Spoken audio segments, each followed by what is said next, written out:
Baik, terima kasih banyak Pak Osep untuk kesempatannya. Assalamualaikum warahmatullahi wabarakatuh. Selamat pagi, Bapak Ibu. Pagi, Bu. Pagi Assalamualaikum. Bapak Ibu. Waalaikumsalam warahmatullahi wabarakatuh. Assalamualaikum. Gimana Bapak Ibu masih semangat? Insya Allah Kok masih semangat, Bu. masih? Yang lain Bapak Ibu monitor masih semangat Bapak Ibu? Masih Bisa 40, mengikuti, Bu. bisa melanjutkan Bapak Ibu? Bagaimana ini? Alhamdulillah, Bu. Baik.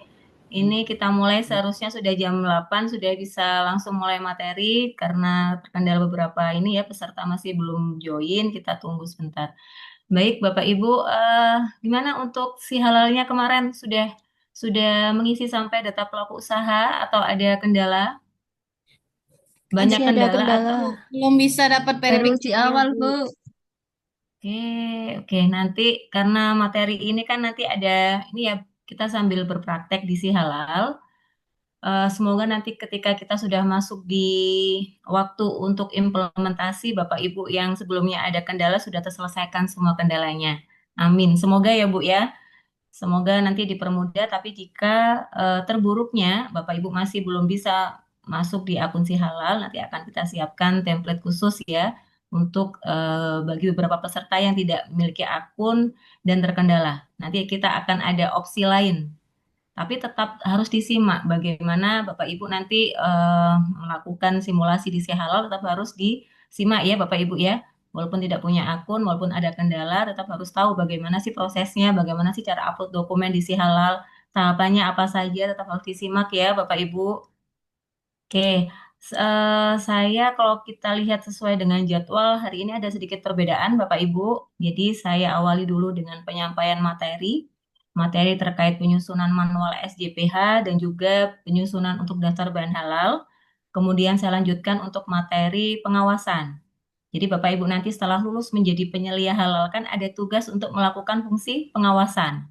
Mengawasi apa? Mengawasi bahan, mengawasi proses, mengawasi produk akhirnya.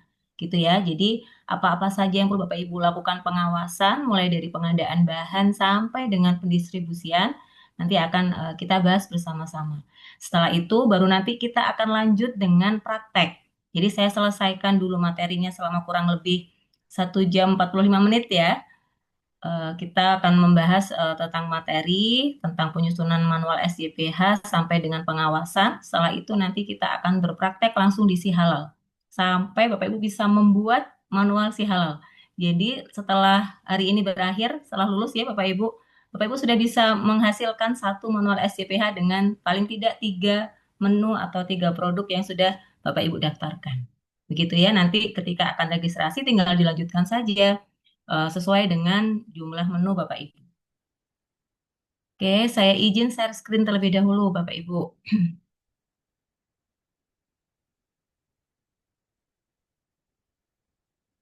Bapak Ibu kita fleksibel saja ya seperti kemarin.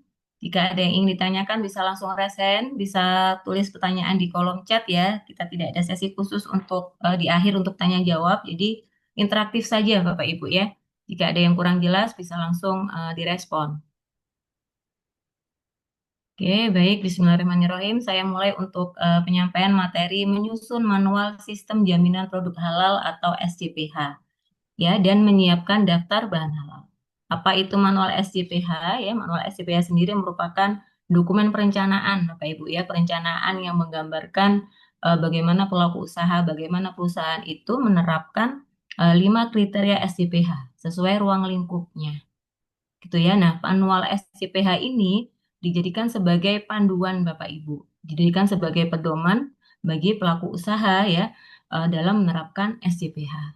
Ya, jadi kitab kitab sucinya untuk halal ini nanti Bapak Ibu ya, dalam artian kitab atau dokumen panduan Bapak Ibu dalam implementasi halal ini adalah manual SCPH. Ini juga merupakan persyaratan utama Bapak Ibu ketika registrasi, Bapak Ibu juga harus punya manual SCPH. Kalau Bapak Ibu belum menyusun manual SCPH, ya tentunya tidak akan bisa sertifikasi karena ini merupakan persyaratan utama ya selain NIB dan yang lain-lain. Gitu. Oke. Nah, adapun tujuan dalam penyampaian materi ini, Bapak Ibu, kita harapkan Bapak Ibu sebagai peserta nantinya mampu menyusun dokumen penerapan SCPH, mampu menyusun manual SCPH dan dokumen kelengkapannya. Jadi dokumen manual SCPH itu terdiri dari apa saja sih, gitu kan? Kan ada banyak dokumen untuk menghasilkan manual SCPH. Jadi ada prosedur, kemudian ada dokumen berupa misalkan informasi umum perusahaan, kemudian berupa SKT manajemen halal, kemudian ada flowchart dan yang lain-lain. Jadi Bapak Ibu harus lengkapi dulu dokumen kelengkapannya untuk menyusun manual SCPH. Nah, tujuan yang kedua, Bapak Ibu nanti mampu untuk menyusun daftar bahan halal dan dokumen pendukung daftar bahan halal gitu. Oke. Berbicara terkait dengan manual SCPH, apa yang diperlukan untuk menyusun dokumen SCPH dan kelengkapannya? Ada 3 hal yang perlu Bapak Ibu lengkapi dan penuhi ya. Yang pertama, Bapak Ibu harus menentukan terlebih dahulu ruang lingkup bisnis pelaku usaha. Jadi Bapak Ibu harus bisa menentukan ruang lingkup sesuai dengan proses bisnis Bapak Ibu masing-masing. Kalau di SPPG berarti ruang lingkupnya apa saja. Kita kemarin sudah belajar Bapak Ibu menentukan ruang lingkup PPH. Nah, itulah yang menjadi ruang lingkup Bapak Ibu. Itulah yang menjadi ruang lingkup yang akan Bapak Ibu susun di dalam manual SCPH. Gitu ya. Kemudian setelah menentukan ruang lingkup, setelah Bapak Ibu bisa tentukan lingkup apa saja yang harus masuk ke dalam manual SCPH, selanjutnya Bapak Ibu harus melakukan analisa resiko titik kritis kehalalan sesuai dengan lingkup usaha. Jadi setelah Bapak Ibu tahu, mampu mengidentifikasi, mampu menganalisa resiko titik kritis, Bapak Ibu dapat ini ya menentukan kira-kira tindakan pencegahannya ya supaya produk itu tetap menjadi produk yang halal. Itu langkah apa saja yang perlu dilakukan oleh Bapak Ibu. Nanti akan kita bahas lebih lengkap ya Bapak Ibu. Dan selanjutnya setelah mampu menentukan ruang lingkup dan identifikasi resiko titik kritis kehalalan, setelah itu barulah Bapak Ibu bisa menyusun manual yang di dalamnya ada prosedur atau instruksi kerja. Itu ya, ini tahapannya. Nah, apa itu ruang lingkup usaha? Ruang lingkup usaha secara definisi adalah jenis kegiatan atau aktivitas yang dilakukan oleh pelaku usaha untuk menghasilkan produk. Ya, jadi aktivitas yang dilakukan oleh pelaku usaha untuk menghasilkan produk. Kegiatannya apa saja atau tahapan prosesnya apa saja? Kita mengenal ada 7 kemarin Bapak Ibu ya, PPH itu ada 7. Lingkupnya apa saja? Mulai dari penyediaan bahannya, mulai dari pemesanan atau pembelian bahan, kemudian lingkup pengolahan, lingkup penyimpanan, pengemasan, pendistribusian, penjualan, dan penyajian. Termasuk jika misalkan pelaku usaha itu memiliki outlet atau cabang. Kalau misalkan Bapak Ibu di SPPG memiliki beberapa dapur, nah itu masuk ke dalam lingkup yang harus di sertifikasi halal dan harus masuk ke dalam lingkup manual SCPH. Kalau misalkan dari dapurnya itu ada gudang sewa, nah itu gudang sewa juga harus masuk Bapak Ibu ke dalam lingkup usaha. Begitu. Nah, kalau SPPG lingkupnya tidak karena tidak ada proses penyajian, tidak ada transaksi, tidak ada proses penjualan, maka lingkup usaha untuk SPPG hanya mulai dari penyediaan bahan sampai dengan pendistribusian saja. Gitu ya. Jadi ruang lingkup untuk SPPG kegiatannya mulai dari penyediaan bahan, pengolahan, penyimpanan, pengemasan sampai dengan pendistribusian saja. Nah, kemudian terkait dengan dokumen pelaku usaha. Dokumen pelaku usaha ini merupakan dokumen sistem ya yang ada di pelaku usaha yang di dalamnya mencakup terkait informasi struktur organisasi, kemudian informasi terkait ruang lingkup usaha dan legalitas usaha. Nah, di sini legalitas usaha itu adalah NIB, Bapak Ibu. Jadi, yayasan itu harus atau ini ya SPPG itu harus memiliki NIB berbasis resiko itu sebagai dokumen legalitas usaha. Gitu ya Bapak Ibu ya. Jadi pastikan yayasan atau SPG sudah memiliki legalitas dokumen berupa NIB berbasis resiko. Nah, bagaimana cara kita menentukan ruang lingkup usaha Bapak Ibu? Yang pertama, identifikasi dulu produknya. Jadi buatkan dulu Bapak Ibu, buat daftar lengkap produk yang akan disertifikasi halal. Bapak Ibu kan pasti memiliki, saya yakin ada puluhan menu, gitu ya. di dapur ada berapa sih Bu, Bapak Ibu, menu yang existing sekarang itu yang sudah jalan ada berapa menu, Bapak Ibu? Kalau kita Mohon biasanya infonya. pakai menu per 10 hari, Bu. Oh, berarti 10 per 10 hari pasti berubah lagi gitu, Bu? Iya. Oke. Nah, kemudian misal nih Bu, katakan bulan kemarin ya, bulan September, itu berarti ada 30 menu ya. Nah, itu kemudian pada saat masuk bulan berikutnya, menunya berubah lagi atau masih menggunakan menu yang lama? Atau bagaimana, Bu? Biasanya kalau aku itu pakai menu yang lama, Bu, yang paling diminati sama anak-anak. Itu Oke. bisa dilakukan berulang. Kayak seperti kalau kita itu lagi favorit buat anak-anak itu menu tempe orek. Nah, Mm-mm. tempe oreknya itu bisa berulang-ulang dimasukin selama 1 bulan ke depannya itu. Kemudian kalau misalkan menu yang katakan sudah dibuatkan menu bulan sebelumnya, tapi ternyata banyak tidak habis gitu ya Bu ya, yang Ya, katakan kurang diminati, berarti bulan berikutnya itu tidak masuk ya, ini. di menu lagi, Bu, gitu. Jadi Oke, nyari menu terbaru lagi buat menu selanjutnya. oke. Tapi secara misalkan begini, kalau misalkan kita tarik data 3 bulan ke belakang begitu ya, kalau Hmm, kita ambil rata-rata kan paling tidak datanya itu 3 bulan lah ya Bu ya. Kita ya, tarik 3 bulan ke belakang. Kira-kira bisa ini tidak ditetapkan menu yang katakan pasti akan berjalan apa saja itu sudah bisa belum Bu? bisa, Bu. Bisa Tapi ya. Nah, ya mm-mm. paling untuk beberapa hari menu paling minimal kayak 3 menu yang bisa ditentukan untuk paling sering digunakan gitu. Oke, karena ini terkait ini Bu. Kalau kita Bapak Ibu ya, ini mohon diperhatikan. Kalau kita nanti akan melakukan registrasi sertifikasi halal, itu kan kita harus mendaftarkan semua menu yang kita hasilkan. Termasuk bahan-bahan baku, bahan tambahan, bahan kemasan, dan pembersih yang kita pakai itu juga harus didaftarkan. Nah, jika kondisinya setiap minggu itu menunya berubah, itu nanti pasti akan menjadi masalah. Karena pasti ketika nanti ada perubahan menu, pengembangan menu baru, Bapak Ibu harus mendaftar lagi di menu pengembangan di sisi halal. Bapak Ibu tidak mungkin ya setiap minggu harus melakukan pengembangan menu baru itu tidak mungkin. Jadi kami sarankan sebaiknya eh, ambil menu, katakan daftarkan menu, identifikasi menu produk dari katakan data 3 bulan ke belakang. Ditarik datanya, Bapak Ibu ini ya konsultasikan dengan semua pihak, dengan kepala SPPG dan yang lain-lain. Buatkan rata-rata katakan menu yang untuk 6 bulan ke depan itu apa saja. Itu yang akan Bapak Ibu daftarkan nanti gitu. Jadi tidak mungkin Bapak Ibu setiap minggu harus update di si halal itu tidak mungkin karena ketika ada pengembangan menu baru pastinya nanti ada proses audit gitu. Pastinya ada biaya lagi gitu. Kan kita harus menghindari itu. Nah, untuk menghindari itu berarti Bapak Ibu bisa tarik data ya dari 3 bulan atau 6 bulan ke belakang, pilih menu-menu apa saja yang pasti akan jalan. Nah, itu yang akan didaftarkan oleh Bapak Ibu. Begitu.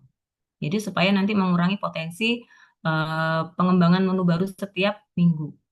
Karena setiap pengembangan menu pastinya ada proses audit lagi dari LPH, pastinya ada biaya lagi. Begitu. Mungkin ada yang ingin merespon, Bu Ningsi, silahkan. Baik, terima kasih waktunya. Saya izin Mm-mm. bertanya sih, Bu. Jadi tadi untuk menu itu kan bisa diusulkan yang mau dipakai itu tuh yang pernah kita masak atau yang apa karena tadi sudah disampaikan kan menunya itu mostly berubah ya. Nah, itu Mm-mm. kayak yang bisa diajukan itu yang pernah kita masak atau yang rencananya mau kita masak juga bisa. Terus pertanyaan Mm-mm. kedua, yang menu pengembangan itu berarti kalau misal kita udah dapat sertifikat halal, tiap mau memasukkan menu baru itu masuknya pengembangan atau Mm. pengembangan itu kayak misal mengganti bahan atau merek gitu. Sama, Bu. Jadi ketika Bapak Ibu, saya langsung jawab ya, Bu Ningsi. Iya ya. Jadi pengembangan itu termasuk pengembangan menu baru, kemudian penggunaan bahan baru. Nah, itu juga masuk ke dalam lingkup pengembangan. Jadi ketika Oh, Bapak Ibu nanti nih mau ada menu baru, otomatis pasti ada bahan baru ya. Nah, itu juga masuk ke dalam ini pengembangan. berarti menu baru yang belum pernah dimasak juga masuknya pengembangan itu Bu, kalau misal nanti nambah. Kalau kalau iya, kalau nambah ya. Kalau Kalau judulnya sudah nambah, tidak masuk ke dalam menu yang didaftarkan sebelumnya, nah itu berarti masuk ke pengembangan. hmm, Gitu. terus kalau tadi yang di apa?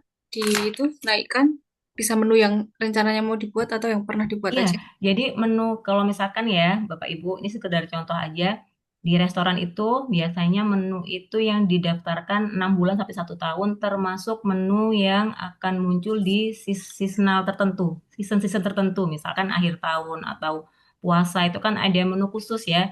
Nah, itu juga dimasukkan ke dalam daftar menu.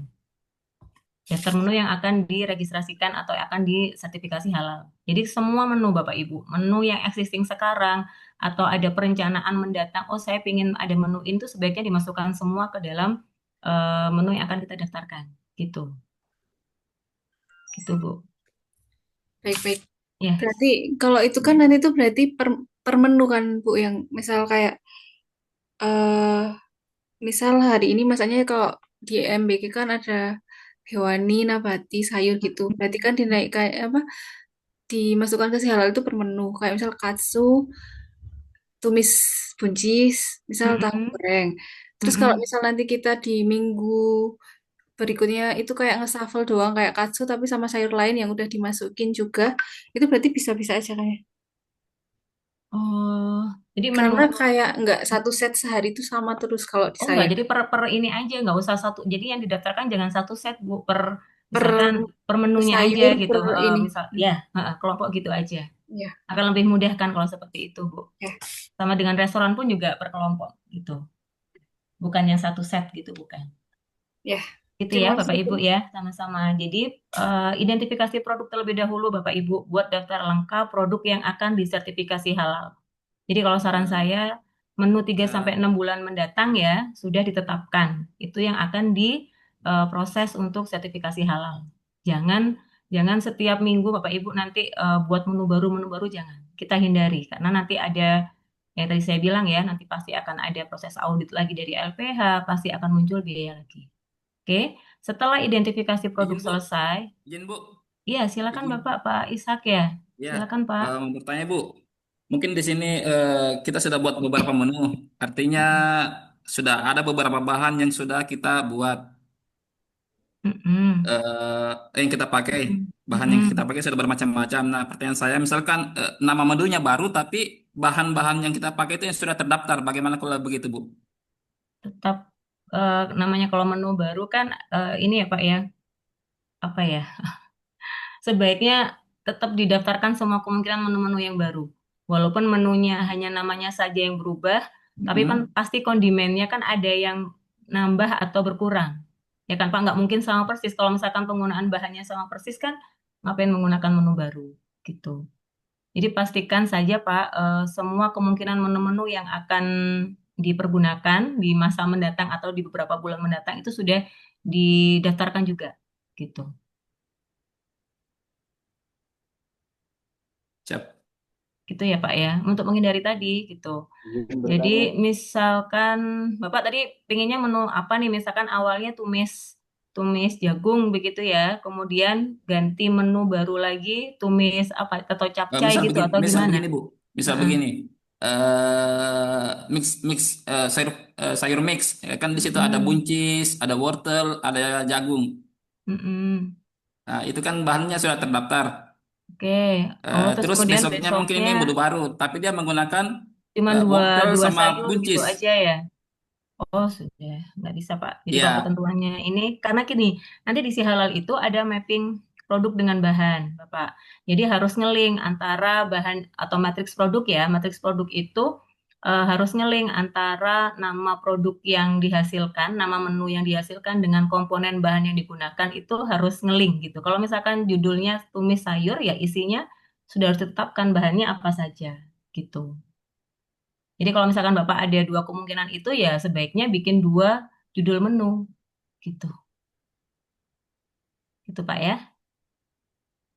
Karena nanti biasanya pada saat proses audit pun auditornya juga akan open resep.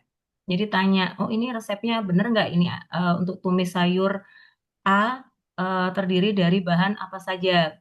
Sesuai dengan resepnya tidak gitu.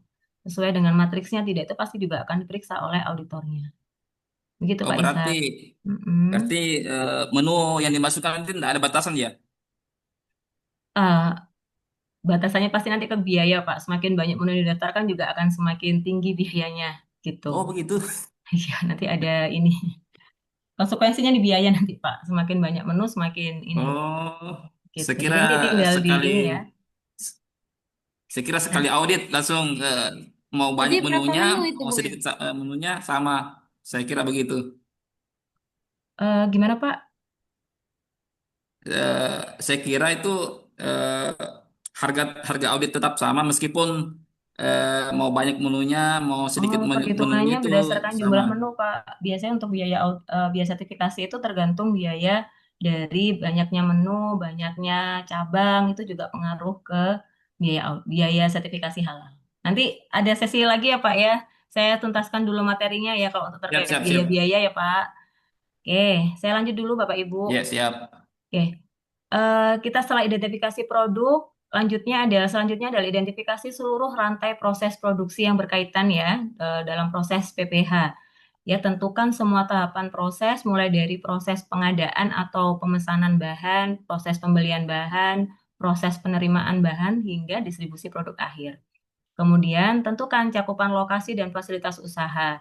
Jadi kalau Bapak Ibu tadi saya sudah infokan di awal ya, kalau ada beberapa dapur, ditulis dapurnya mana saja, alamatnya mana saja. Kemudian kalau misalkan menggunakan apa namanya gudang sewa, itu pun juga harus masuk ke dalam lingkup yang perlu dimasukkan ke dalam dokumen manual STPH nantinya. Begitu ya. Jadi tiga hal ini yang harus ditentukan sebelum kita membuat manual STPH. Oke, nah ini Bapak Ibu contoh ya, contoh informasi umum perusahaan dan juga NIB. Nah ini contoh untuk informasi umum yang ada di template manual SCPH BBJPH. Jadi ada nama perusahaan, nomor NIB, kemudian skala usaha, dan nama pimpinan dan lain-lain. Ini semua harus persis sama informasinya dengan yang tertera di NIB, Bapak Ibu. Nah, kemudian untuk jenis produk ya, kemarin sudah disampaikan juga oleh Pak Aldo bagaimana kita periksa di NIB dan juga di KMA 944. Kalau untuk SPPG, maka jenis produknya adalah penyediaan jasa boga periode tertentu. Begitu ya, Bapak Ibu. Nah, kemudian kalau untuk ini ya daerah pemasaran, kalau misalkan lingkup pemasarannya hanya di domisili Bapak Ibu, maka pilih provinsi. Sistem pemasaran karena tidak ada proses transaksi, maka pilih non retail. Nah, ini untuk pengisian data pelaku usaha ya. Jika Bapak Ibu menggunakan manual template bukan dari si halal. Nah, tapi kalau si halal seperti ini tampilannya. Saya yakin beberapa Bapak Ibu sudah berhasil ya mengisi data pelaku usaha di si halal kemarin. Nah, kemudian ini contoh NIB, Bapak Ibu. NIB pastikan NIB berbasis resiko ya. Jadi, kalau untuk SPPG berarti ada KBLI-nya 56290, di mana judul KBLI-nya adalah penyediaan jasa boga periode tertentu.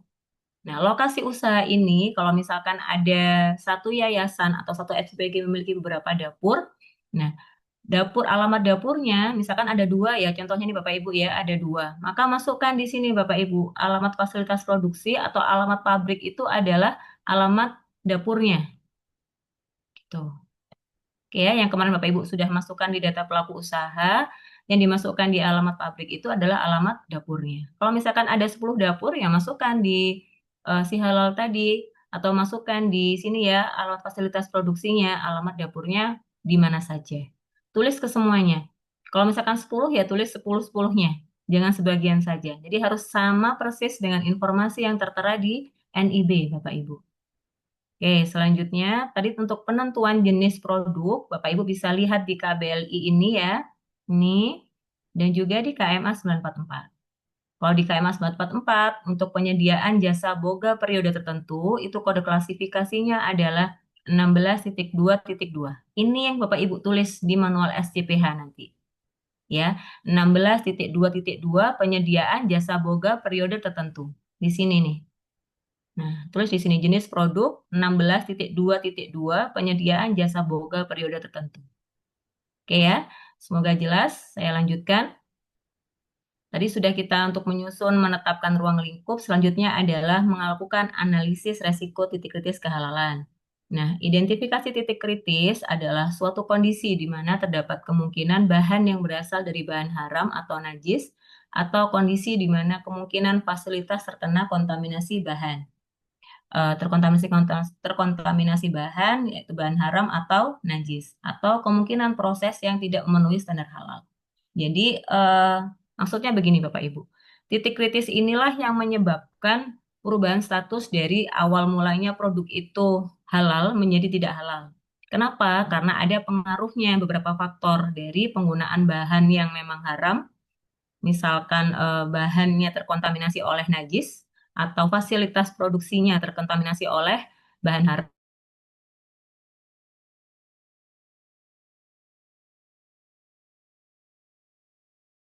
Jadi tidak halal karena fasilitas produksinya yang terkontaminasi oleh najis. Nah, Bapak Ibu harus kendalikan. Kalau titik kritisnya memang dari bahannya, Bapak Ibu harus pastikan bahwa bahan yang dipergunakan untuk masak itu harus sudah dilengkapi dengan sertifikat halal. Nah, terkait dengan prosesnya, fasilitasnya, pastikan tidak ada potensi kontaminasi najis. Mas sudah belajar terkait dengan najis. Najis dari faktor apa saja. Kita kendalikan supaya di area dapur Bapak Ibu tidak ada potensi kontaminasi najis baik dari hewan pengerat, baik dari misalkan darah dari bahan baku, baik dari kotoran misalkan sampah, baik dari kontaminasi pekerjanya. Kalau pekerja itu kan tidak semuanya muslim, Bapak Ibu ya, pasti ada yang salah satu non-muslim. Nah, bagaimana cara pengendaliannya untuk yang pekerja? Bapak Ibu pastikan, Bapak Ibu kan pasti harus melakukan sosialisasi ya. Oh, kita sudah sertifikasi halal. Teman-teman yang non-muslim, pastikan kalau habis makan yang tidak halal nih, harus melakukan cuci tangan, pakai sabun, sampai najisnya hilang. Terus Bapak Ibu pastikan teman-teman yang non-muslim itu tidak boleh membawa makanan non-halal ke dalam dapur. Ya, jadi pastikan ketika misalkan istirahat makan siang, makanan yang dibawa juga harus makanan yang halal, tidak boleh yang non-halal. Begitu juga dengan peralatan makannya. Itu juga harus diatur semua, Bapak Ibu. Tujuannya apa? Ya, karena kita ada titik kritis kehalalan ya. Nah, supaya apa? Supaya kita pastikan baik itu bahannya, baik itu proses dan fasilitasnya tidak ada potensi kontaminasi dari penggunaan bahan haram dan dari najis. Begitu untuk yang identifikasi titik kritis. Nah, selanjutnya memeriksa tingkat resiko. Bapak Ibu harus melakukan penilaian resiko terhadap setiap titik kritis yang diidentifikasi dengan mempertimbangkan kemungkinan dan dampaknya terhadap kehalalan produk. Jadi kalau misalkan tadi, oh resikonya ini karena karyawan yang non-muslim itu membawa makanan yang non halal, itu kan resikonya tinggi ya Bapak Ibu, karena nanti kalau ada potensi kontaminasi dari babi misalkan, mereka membawa makanan dari babi gitu ya, otomatis siapa tahu nanti pada saat mereka mencuci peralatan makannya di sinknya Bapak Ibu, otomatis sinknya kan juga akan terkontaminasi oleh najis berat. Nah itu kan resikonya tinggi Bapak Ibu, maka Bapak Ibu harus kendalikan. Dikendalikannya dalam bentuk apa? Lakukan pertama sosialisasi.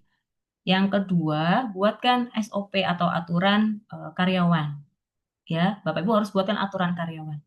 Apa saja yang boleh dibawa, apa saja yang boleh dimakan, mereka karyawan harus seperti apa, itu Bapak Ibu tuangkan ke dalam aturan karyawan. Begitu. Contoh lagi misalkan di fasilitas produksinya, oh ternyata bangunannya, gudangnya ada lubang sehingga tikus itu bisa keluar masuk. Nah, kalau tikus itu kan takutnya ini Bapak Ibu ya kotoran tikusnya itu sebagai najis, najis sedang. Kalau kita tidak bersihkan, kalau kita tidak buang bahan yang sudah tercemari, otomatis akan mencemari produk yang kita hasilkan. Nah, bagaimana cara pengendaliannya? Berarti otomatis Bapak Ibu harus melakukan penutupan akses masuknya hewan tersebut, ditutup lubangnya. Kemudian langkah selanjutnya Bapak Ibu bisa ini ya melakukan tindakan pengendalian hama, bisa menggunakan pihak ketiga atau bisa dikendalikan sendiri. Seperti itu. Jadi kenali identifikasi kira-kira ada resiko ketidakhalalannya tidak gitu. Titik kritisnya ada tidak? Jika ada, Bapak Ibu harus kendalikan. Pengendaliannya bisa menggunakan SOP atau instruksi kerja, bisa juga langsung pengendalian dalam bentuk ini ya tadi ya, misalkan langsung ditutup akses hamanya gitu. Kemudian kalau misalkan terkait bahan, Kalau kita samar tidak tahu apakah bahan ini halal atau tidak, masih rancu, ya kita hilangkan saja bahan itu. Kita substitusi aja bahan itu, ganti dengan merek, ganti dengan bahan yang sudah berstatus halal, memiliki sertifikat halal. Seperti itu Bapak Ibu tindakannya. Tindakan kontrolnya ya. Oke, selanjutnya Bapak Ibu, kita menyusun manual ya. Menyusun manual, prosedur, instruksi kerja penerapan SJPH dan kelengkapannya. Nah, apa itu manual SJPH? Manual SJPH secara definisi adalah dokumen perencanaan yang menggambarkan cara perusahaan untuk memenuhi kriteria SJPH sesuai dengan ruang lingkup perusahaan. Ya, jadi manual SJPH ini dokumen perencanaan. Bentuknya seperti apa sih manual SJPH? Nah, ini Bapak Ibu bentuknya. Ya, dokumen manual SJPH. Nanti ada keterangan ini misalkan yayasan apa gitu ya, atau SPPG apa, yayasan yayasan Kemala Bayangkari contohnya misalkan seperti itu. Nah, untuk template manual SJPH sebetulnya Bapak Ibu bisa unduh juga di laman BPJPH. BPJPH sudah menyediakan. Jadi kalau ingin melihat template manual, Bapak Ibu tinggal klik ya bpjph.halal.go.id, masuk ke menu layanan, di situ ada formulir layanan. Nah, di sini ada Bapak Ibu template manual SJPH. Sudah ada template SJPH untuk UMK, sudah ada untuk yang jasa penyembelihan, kemudian untuk yang barang menunggunaan itu sudah ada semua ya Bapak Ibu, tinggal pilih sesuaikan saja. Itu kalau ingin membuat manual SJPH secara template BPJPH. Tapi kalau misalkan saat ini kan sudah bisa membuat melalui si halal. Jadi ada dua cara. Kalau mau membuat melalui si halal juga diperbolehkan. Kalau mau membuat sendiri seperti ini juga diperbolehkan. Oke, kemudian Bapak Ibu selanjutnya, Bapak Ibu dalam menyusun manual SJPH itu dibutuhkan penyusunan prosedur. Kemarin sudah disebutkan ya Bapak Ibu bahwa setiap tahapan PPH, bahwa setiap aktivitas kritis itu Bapak Ibu harus siapkan SOP atau prosedurnya. Itu ya, apa itu prosedur? Prosedur adalah dokumen yang menggambarkan langkah-langkah sistematis untuk melakukan suatu proses atau aktivitas tertentu dalam penerapan sesuai persyaratan SJPH. Jadi harus ada prosedur untuk tahapan pembelian bahan, harus ada prosedur untuk tahapan penerimaan bahan halal, harus ada prosedur untuk tahapan penyimpanan bahan, harus ada prosedur untuk proses produksi, harus ada prosedur untuk tahapan proses pendistribusian atau pengiriman makanan ke sekolah, itu harus ada semua, Bapak Ibu. Bapak Ibu harus susun. Nah, prosedur itu bisa berupa SOP, bisa berupa instruksi kerja. Bedanya kalau instruksi kerja ini merupakan dokumen yang lebih rinci, yang menjelaskan pelaksanaan tugas atau aktivitas tertentu. Jadi lebih rinci, lebih spesifik. Biasanya berupa kalimatnya perintah begitu. Lakukan misalkan instruksi kerja penerimaan bahan. Berarti periksa setiap kedatangan bahan, periksa kesesuaian informasi mulai dari merek, nama produsen, negara produsen sesuai dengan daftar bahan halal. Periksa sebanyak berapa kuantitinya. Nah, itu masuk ke dalam instruksi kerja. Itu ya Bapak Ibu. Nah, apa saja tahapan penyusunan SJPH ya? Yang pertama kita mengisi mulai dari daftar isi, kemudian isi identitas perusahaan ya, mulai dari nama pelaku usaha, alamat usahanya, alamat dapurnya, begitu ya. Kemudian skala usaha dan yang lain-lain sesuaikan dengan NIB. Kemudian kita harus buatkan kebijakan halal.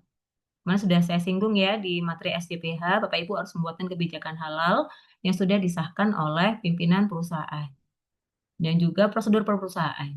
Kemudian beberapa lampiran Bapak Ibu di dalam manual SJPH ya, ada dokumentasi proses sosialisasi kebijakan halal, ada lampiran terkait surat penetapan tim manajemen halal, kemudian ada matriks bahan versus produk. Nah, tadi yang saya bilang tadi yang sudah ditanyakan oleh Pak Ishak. Jadi kita nanti harus menyusun Bapak Ibu matriks produk. Ini adalah nama menu dan komponen atau bahan penyusunnya gitu. Kemudian di dalam manual SJPH kita juga harus buatkan daftar bahan dan beberapa formulir, mulai dari formulir penerimaan, penyimpanan, distribusi, kemudian juga ada denah dapur, kemudian harus ada diagram alir proses begitu ya, dan checklist audit. Itu harus ada di dalam manual SJPH, Bapak Ibu. Oke, nah ini contoh Bapak Ibu ya untuk kebijakan halal yang harus dilampirkan di dalam manual SJPH. Ini contoh saja, boleh menggunakan template ini, boleh Bapak Ibu kembangkan sendiri. Intinya pelaku usaha berkomitmen ya dan bertanggung jawab menghasilkan produk halal menggunakan bahan halal diproses di tempat produksi yang bebas dari kontaminasi najis. Kemudian jangan lupa setiap kebijakan halal yang dibuat, yang ditetapkan harus ada pengesahan dari manajemen atau pimpinan puncak, gitu ya. Nah, ini kemudian contoh Bapak Ibu ya, contoh dari tim manajemen halal. Ini sesuaikan saja dengan struktur organisasi di SPPG Bapak Ibu. Kalau di SPPG-nya ada jabatan kepala SPPG, ada wakil kepala begitu ya, kemudian ada bagian pembelian bahan oleh akunting, kemudian bagian gizi, kemudian bagian distribusi, cantumkan semua di tim manajemen halal. Jangan lupa Bapak Ibu, setiap posisi, setiap PIC-nya harus membubuhkan tanda tangan. Gitu. Oke, ini template Bapak Ibu untuk uraian tugas dan tanggung jawab masing-masing tim manajemen halal. Ini semua ada di template BPJPH. Oke, kemudian ini contoh saja Bapak Ibu ya untuk pengetahuan halal haram. Kemudian bagaimana implementasi pengetahuan untuk materi pelatihan. Mohon maaf. Ini contoh untuk materi pelatihan, ini untuk contoh soal post-testnya. Nah, ini juga sudah ada Bapak Ibu di template manual SJPH dari BPJPH. Ini sudah ada. Bapak Ibu bisa contoh ini, bisa pergunakan ini, atau bisa kembangkan lagi. Ya, nah ini untuk implementasi ya Bapak Ibu ya. Setiap barang datang, setiap bahan baku itu datang, bagian penerimaan incoming-nya itu harus memeriksa. Jadi bahan yang datang harus diinspeksi Bapak Ibu. Dicek kualitasnya, dicek kehalalannya. Jadi kalau kehalalan dicek apa? Dari nama bahannya, nama produsennya, kemudian negara produsen itu harus sama persis dengan daftar bahan halal. Kalau tidak sama, berarti tidak boleh diterima, Bapak Ibu. Jadi pastikan dulu bahan yang diterima itu harus sesuai dengan daftar bahan halal. Kalau misalkan daftar bahan halal itu yang tertera adalah minyak goreng merek Sanko, ya hanya merek Sanko, maka yang boleh diterima hanya merek Sanko itu. Tidak boleh di luar merek Sanko. Itu ya. Jadi periksa mutunya atau kualitasnya, kemudian periksa kehalalannya, periksa nama bahannya, produsennya, sesuaikan dengan daftar bahan halal. Tuh. Oke, kemudian ini untuk implementasi pengiriman ya, seharusnya pun setiap pengiriman menu ke sekolah-sekolah juga ada form implementasinya. Pastikan tidak ada potensi najis ya, pengiriman tidak bercampur dengan bahan non halal gitu ya. Kemudian pastikan kebersihan dari ini armada atau mobil pengirimannya. Oke, ini contoh untuk layout dapur ya Bapak Ibu. Ini sesuaikan dengan dapur Bapak Ibu masing-masing. Ini contoh saja. Itu ya, pastikan mulai dari ada ruang pencucian, ini apa namanya? Peralatan produksinya, pencucian ompreng dan sebagainya itu harus ada ruang khusus. Kemudian pastikan pintu masuk dan pintu masuk bahan dan pintu keluar produk itu harus terpisah, gitu ya. Begitu juga dengan lalu lintas karyawan, yaitu juga harus pintu masuk karyawan harus terpisah juga dengan penerimaan bahan. Kemudian harus ada bagian atau ruang untuk pembersihan, harus ada tempat untuk penyimpanan, kemudian harus ada tempat untuk produksi, ya semuanya Bapak Ibu harus kendalikan, harus disesuaikan supaya tidak ada kontaminasi nantinya. Ya, oke. Kemudian ini contoh untuk diagram alur proses produksi ya, sesuaikan lagi dengan proses Bapak Ibu masing-masing seperti apa. Pastikan ya mulai dari penerimaan bahannya, kemudian bagaimana bahan itu disimpan sampai bahan itu diolah sampai dengan bahan itu menjadi produk dan produk itu didistribusikan harus masuk ke dalam diagram alur proses produksinya. Begitu ya, ini hanya sebagai gambaran atau contoh saja Bapak Ibu. Bapak Ibu sesuaikan kembali. Oke, ini sudah ya Bapak Ibu ya. Jika sudah dilengkapi semua tadi lampiran-lampirannya, mulai dari denahnya, mulai dari apa namanya flow prosesnya atau diagram alirnya, kemudian prosedur sudah dibuat, kemudian Bapak Ibu sudah lakukan audit internal, maka barulah Bapak Ibu bisa menyusun manual SJPH. Gitu ya Bapak Ibu ya. Nah, ini untuk minimal prosedur atau minimal SOP yang perlu Bapak Ibu lengkapi. Harus ada prosedur bahan, meliputi penggunaan bahan baru, kemudian prosedur pembelian bahan, prosedur penerimaan bahan, itu harus ada. Kemudian terkait dengan prosedur PPH, ya prosedur produksi itu harus ada. Kemudian prosedur pensucian. Nah, ini harus ada. Ini wajib Bapak Ibu ya. Prosedur pensucian jika terkontaminasi oleh najis itu harus Bapak Ibu buatkan prosedur terpisah. Gitu ya, harus ada. Kemudian prosedur kebersihan itu juga harus ada. Kemudian prosedur terkait ketelusuran, kemudian penanganan produk tidak sesuai kriteria halal. Jadi ini ya contoh prosedur yang harus Bapak Ibu buatkan nantinya. Oke. Nah, ini adalah tata cara pembuatan prosedur. Pahami dulu Bapak Ibu aktivitas yang akan dibuat prosedurnya dan siapa personel yang terlibat. Kemudian tuliskan langkah-langkah yang bisa dilakukan dalam kegiatan sehari-hari. Diskusikan dan revisi bagian tidak sesuai dengan kriteria halal. Atau yang belum memuat klausul halal, Bapak Ibu masukkan di dalam prosedur. Susun rancangan prosedur dalam format yang sesuai, kemudian evaluasi rancangan prosedur dengan personel yang terlibat. Jika diperlukan lakukan visitasi lokasi ya untuk memastikan apakah rancangan prosedurnya sudah tepat tidak, efektif tidak. Begitu ya. Jika pada saat visitasi, pada saat validasi prosedurnya sudah sesuai, maka barulah SOP itu prosedurnya itu disahkan. Gitu ya Bapak Ibu. Nah, ini adalah contoh SOP. SOP yang baik Bapak Ibu itu berarti harus dilengkapi ya. Karena SOP ini merupakan informasi terdokumentasi, harus ada penomorannya, harus ada pengesahannya. Jadi harus ada penomoran dokumen, ini sesuaikan saja Bapak Ibu penomorannya. Misalkan SOP, SPPG apa, begitu ya, bulan berapa, tahun berapa. Nah, jika memang ini SOP yang pertama, tulis revisinya 00. Tapi kalau sudah pernah direvisi, berarti ya revisi 01, tuliskan tanggal revisinya. Kemudian ditulis ini SOP-nya berlaku sejak kapan, gitu ya, tanggal berapa, dituliskan. Di dalam SOP, tuliskan juga tujuannya apa. Prosedur ini menjelaskan tentang aktivitas apa saja. Kalau prosedurnya penerimaan, berarti tujuannya apa? Memuat tentang aktivitas penerimaan bahan dari supplier, gitu ya. Kemudian lingkup apa saja, dan juga istilah-istilah yang berkaitan dengan SOP ini juga Bapak Ibu terangkan. Tapi kalau misalkan istilahnya tidak ada ya, sudah jelas semua, jatuh itu tidak apa-apa. Kemudian referensinya kalau terkait dengan halal berarti ada SNI, kemudian ada ini ya Kepkaban nomor 20 tahun 2023. Di referensinya ini Bapak Ibu ya, Kepkaban, Keputusan Kepala BPJPH nomor 20 tahun 2023. Nah, selanjutnya uraian aktivitas apa yang ditetapkan? Kalau untuk penerimaan barang, standarnya seperti apa? Ya, contohnya pastikan dulu area penerimaan barangnya bersih, bebas dari barang yang tidak relevan dengan penerimaan barang. Kemudian disediakan fasilitas yang memadai. Kemudian verifikasi dokumen. Kalau dengan halal berarti pastikan apa saja yang perlu diperiksa, surat jalannya, packing listnya harus sesuai.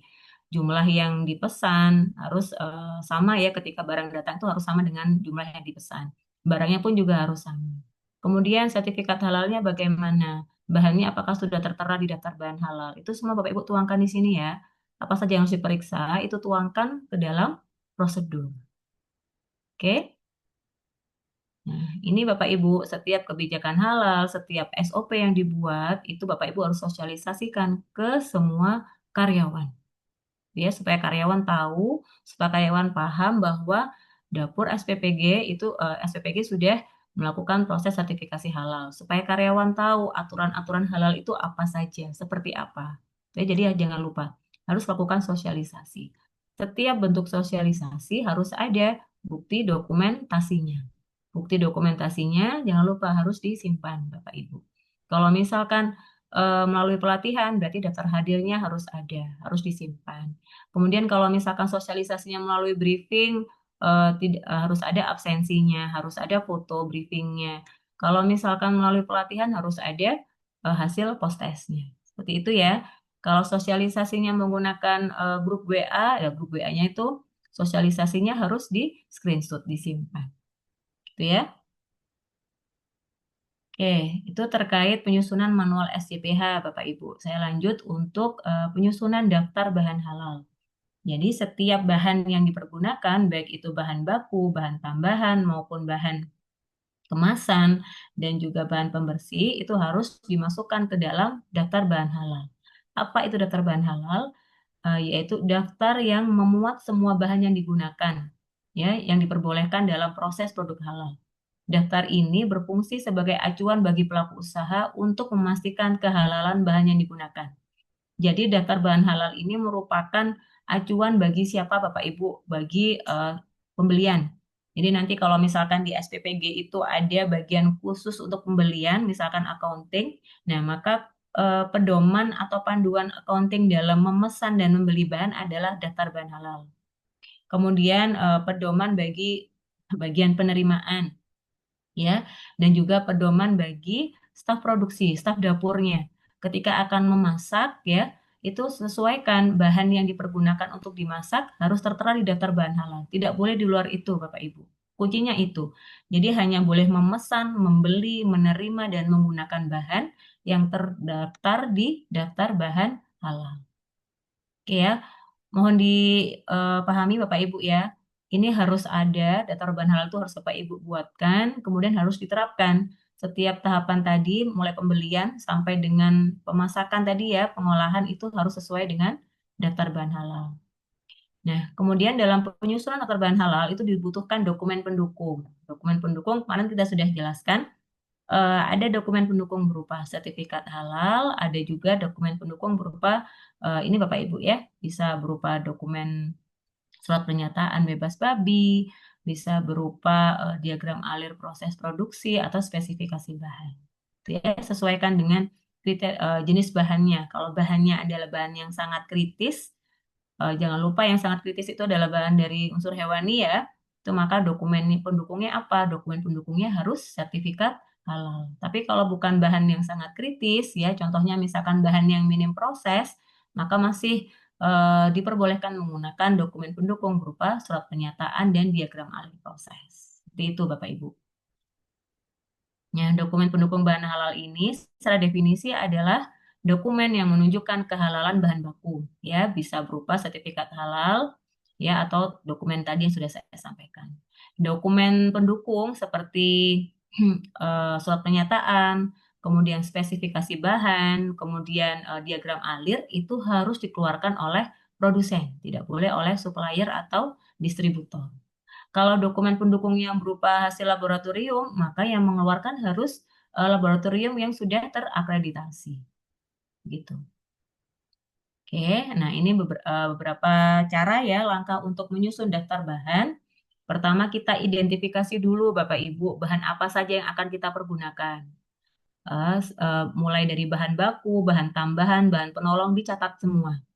Kemudian bahan pembersih ya, pembersih peralatan dan pembersih lantai. Jangan cuma pembersih peralatan saja. Plus pembersih lantai juga harus dimasukkan ke dalam daftar bahan. Kemudian kemasan, kalau pakai kemasan, ini bukan ompreng ya. Kemasan plastik, kemasan cup puding, kemasan misalkan Bapak Ibu pakai pembungkus, kertas pembungkus nasi. Nah, itu masukkan ke dalam kemasan.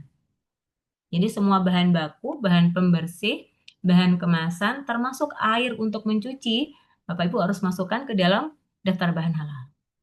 Oke, setelah Bapak Ibu catat, lengkapi semua penggunaan bahan, selanjutnya adalah lengkapi dokumen pendukung bahannya. Kalau sertifikat halal, nanti kita bisa periksa ya di BPJPH nomor sertifikat halalnya berapa. Kalau COA, berarti ya mintakan dokumen COA ke produsennya. Kalau diagram alir dan surat pernyataan bebas babi, Bapak Ibu mintakan ke produsennya. Dimintakan kemudian disimpan. Nanti disertakan Bapak Ibu. Harus di-upload di Si Halal atau Bapak Ibu harus lampirkan di dokumen manual SCPH. Begitu ya. Jadi semua dokumen pendukung bahan terus dilampirkan Bapak Ibu. Kemudian selanjutnya periksa ya validitas dokumen pendukung bahan. Kalau sertifikat halal, periksa benar tidak dikeluarkan oleh BPJPH. Masih berlaku tidak sertifikatnya. Nah, itu harus dipastikan. Ya. Ini sudah saya sampaikan kemarin untuk contoh-contoh dokumen. Nah, ini contoh untuk dokumen sertifikat halal. Sertifikat halal kalau dari BPJPH kan ada dua ya, Bapak Ibu. Nah, yang sebelah kiri ini untuk produk yang RSHLN. Jadi produk impor yang sudah diregistrasikan di BPJPH. Bentuk sertifikat halalnya seperti ini. Nah, kalau RSHLN masih ada masa berlaku. Nah, ini Bapak Ibu harus pastikan. Kalau masih ada masa berlakunya, pastikan ini masih masih berlaku, masih belum expired. Tapi kalau untuk sertifikat halal yang dari dalam negeri ya, yang produk dalam negeri tidak ada masa berlakunya selama tidak ada perubahan bahan dan proses. Nah, ini contoh sertifikat halal dari lembaga halal luar negeri, Bapak Ibu. Kalau lembaga halal luar negeri, pastikan lembaganya sudah bekerja sama dengan BPJPH. Ceknya di mana? Ceknya sama Bapak Ibu. Ceknya di laman sini. Kita mau mengecek sertifikat halal bahan, kita mau mengecek lembaga mana yang sudah bekerja sama dengan BPJPH, ceknya di sini, bpjph.halal.go.id. Itu ya. Nah, ini Bapak Ibu ya, untuk mengecek. Kalau untuk mengecek lembaga mana saja sih yang sudah bekerja sama, nah klik di menu data LHLN. Di sini ada sekitar 90 lembaga halal luar negeri yang sudah bekerja sama dengan BPJPH. Jadi hanya 90 lembaga itu yang boleh Bapak Ibu pergunakan sebagai dokumen pendukung. Tapi di luar itu berarti tidak diakui sertifikat halalnya. Kemudian untuk memeriksa sertifikat halal, tinggal masukkan ya nama produk, di sini, ketik di sini minyak goreng atau Bimoli, langsung sebut merek itu lebih mudah. Bimoli nanti akan muncul seperti ini sertifikatnya. Nah, tapi Bapak Ibu, kalau muncul ini kan banyak data. Pastikan sesuaikan nama produknya dengan nama produsennya ini sama. Kan banyak produsen ya, bisa diproduksi dari beberapa produsen. Pastikan yang Bapak Ibu pakai itu dari produsen apa. Sesuaikan. Kemudian ini ya kopas, kopi dari sini nomor sertifikatnya, kemudian di paste, kemudian di paste di daftar bahan halal. Begitu juga dengan tanggal terbit, ini harus di copy paste juga nanti Bapak Ibu. Kira-kira untuk ke BPJPH ini sudah ada kesulitan tidak Bapak Ibu? Sudah pernah mencoba atau ada yang belum pernah membuka? Belum pernah, Belum pernah. masih Oke. masih Oke, mengambang. oke, sebentar ya. Habis ini kita akan berarti membuka. Saya cek ini sudah pukul 9, Bapak Ibu. Saya percepat dulu ya. Nanti akan kita simulasikan bagaimana membuka di laman BPJPH. Nah, kemudian untuk tahapan penyusunan daftar bahan halal, Bapak Ibu ya. Yang pertama, susun dulu terlebih dahulu daftar semua bahan yang dipergunakan. Tadi sudah saya sampaikan ya. Masukkan alternatif bahan dari beberapa merek dan supplier yang digunakan. Supaya kita menghindari ada pengembangan menu baru, pengembangan bahan baru di kemudian hari. Itu ya. Jadi masukkan semua alternatif bahan dari beberapa merek. Jadi kalau misalkan minyak goreng jangan satu merek tunggal, sebisa mungkin beberapa merek, ya. Kemudian selanjutnya kategorikan bahan sesuai dengan jenisnya. Ada bahan baku, apakah termasuk dalam bahan baku, bahan tambahan atau bahan pembersih dan juga kemasan. Ya, kemudian lengkapi Bapak Ibu di daftar bahan halal itu nama produsennya, negara produsennya, nama suppliernya, itu harus dicantumkan semua di daftar bahan halal. Setelah itu, lengkapi informasi dokumen pendukung bahan. Jadi lembaga penerbit sertifikat halalnya harus dicantumkan. Kalau Indonesia berarti tulis BPJPH, tapi kalau misalkan luar negeri ya sesuaikan lembaganya apa yang menerbitkan. Misalkan Ivanka atau Jakim gitu ya, tulis sesuai dengan lembaga penerbit sertifikat halalnya. Kemudian tulis nomor sertifikat halal dan tulis tanggal terbit sertifikat halal. Gitu ya. Nah, ini contoh Bapak Ibu untuk penyusunan daftar bahan halal. Ini adalah matriks produk. Ini template yang BPJPH. Jadi tuliskan menunya di sini. Ini contoh saja ya. Kalau Bapak Ibu ada 10 menu ya tuliskan di sini 10 menunya apa. Misalkan tadi tumis jagung gitu ya, orek tempe, tuliskan di sini. Tumis jagung, orek tempe, kemudian apa? Ayam ayam goreng tepung, tulis di sini.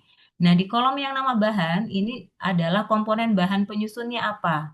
Oh, kalau tadi tumis jagung itu penyusunnya apa ya? Oh, jagung muda, kemudian misalkan maizena, gula, garam gitu ya. Kalau orek tempe berarti penyusunnya bahannya tempe, kecap, bawang putih, bawang merah gitu ya. Kalau ayam goreng tepung berarti penyusunnya apa? Ayam dan tepung siap saji gitu ya. Nah, di sini dituliskan Bapak Ibu. Ini produk ini misalkan ya produk yang pertama tadi kan tumis jagung. Komponennya apa? Checklist di sini. Centang di sini. Bahan penyusunnya apa? Oh, kalau misalkan tumis atau orek tempe, bahan penyusunnya hanya tempe sama kecap dan bawang. Centang di sini Bapak Ibu, bahan penyusunnya. Gitu ya. Jadi ini yang kita namakan dengan matriks produk dan bahan. Nah, kalau diisi halal, matriksnya berupa seperti ini. Nanti kita akan berlatih ya Bapak Ibu untuk menyusun matriks produk. Ya, untuk daftar bahan, nah contohnya seperti ini Bapak Ibu, daftar bahan. Tinggal tuliskan semua bahan yang dipakai itu tuliskan semua di sini Bapak Ibu. Mau ayam, mau daging sapi, mau sayuran, ya semua sayur, semua bumbu-bumbu, semua rempah-rempah, semua misalkan garam, merek A, B, C, D, E, masukkan di sini semua.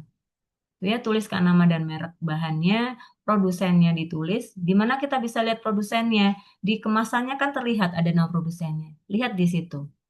Kemudian negara produsennya, gimana kita bisa lihat di kemasannya? Kemasan bahannya diperiksa.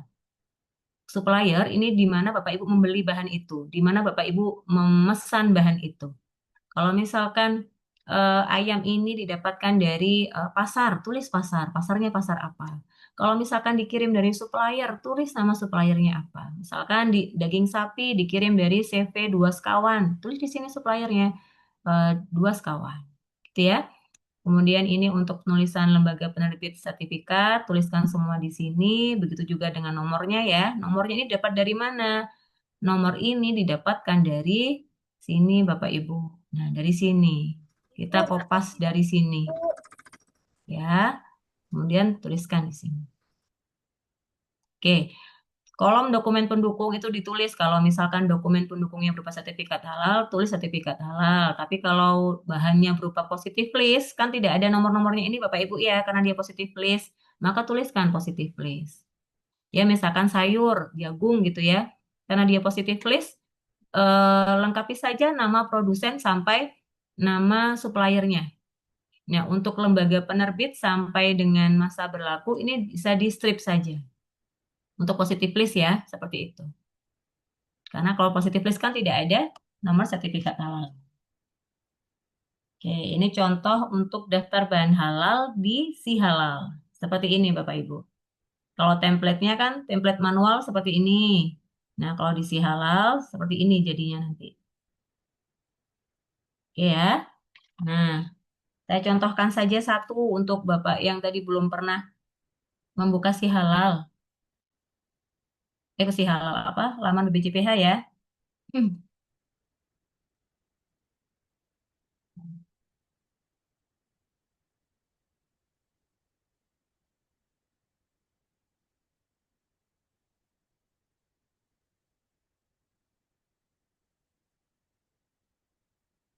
Lihat Pak Ishak. Terlihat ya Pak Ishak. Iya, iya. Nah, jadi Bapak tinggal klik saja kalau mau cek untuk nomor sertifikat halal bahan, klik di sini Pak, bpjph.halal.go.id. Ya, tinggal klik di sini, nanti pasti akan muncul halaman pembukanya seperti ini, halaman awalnya seperti ini. Tinggal tulis di sini Pak, Bapak mau cari apa? Misalkan gula gitu ya, Kalau gula, wortel, wortel, wortel. wortel, wortel emang bersertifikat halal Pak. Karena saya cek kemarin di KMA, dia itu harus ada ininya ya. Enggak, Pak. Itu wortel sudah olahan berarti. Kalau wortelnya wortel segar, wortel Ya. mentah, belum Ah. diolah, belum diproses, itu positif list. Oh, Gitu. Jadi kalau buah sayur segar, itu positif list, Pak. Kecuali buah sayurnya sudah dimasak. oh Sudah siap. sudah ditambahkan bahan, misalkan tambahkan garam. Nah, itu jadi harus ada dokumen sertifikat halal. Tapi kalau masih segar, ya dia tak perlu dilengkapi dengan sertifikat halal. Gitu. Karena positif list.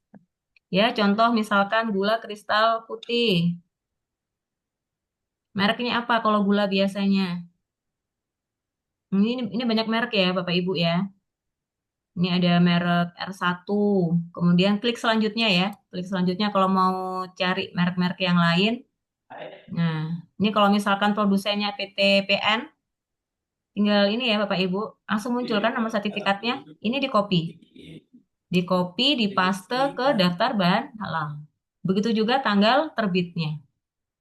Itu ya, sesuaikan dulu nama produk mereknya, sesuaikan dengan produsennya. Kalau sudah ketemu, baru tuliskan nomor sertifikat halalnya. Gitu ya, Bapak Ibu ya. Kalau misalkan tadi minyak Bimoli gitu ya, Bimoli, kemudian produsennya ini Ipomas, Salim Ipomas. Tinggal klik cari. Nah, muncul ya.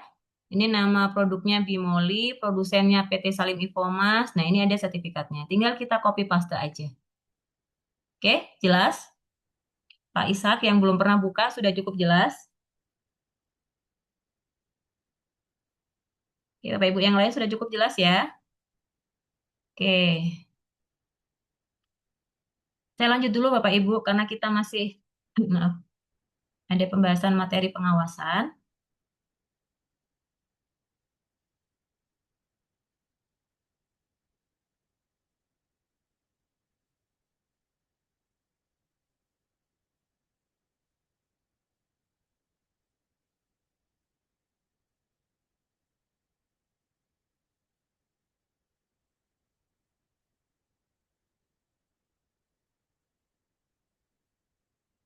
Oke, Bu Susi monitor ada.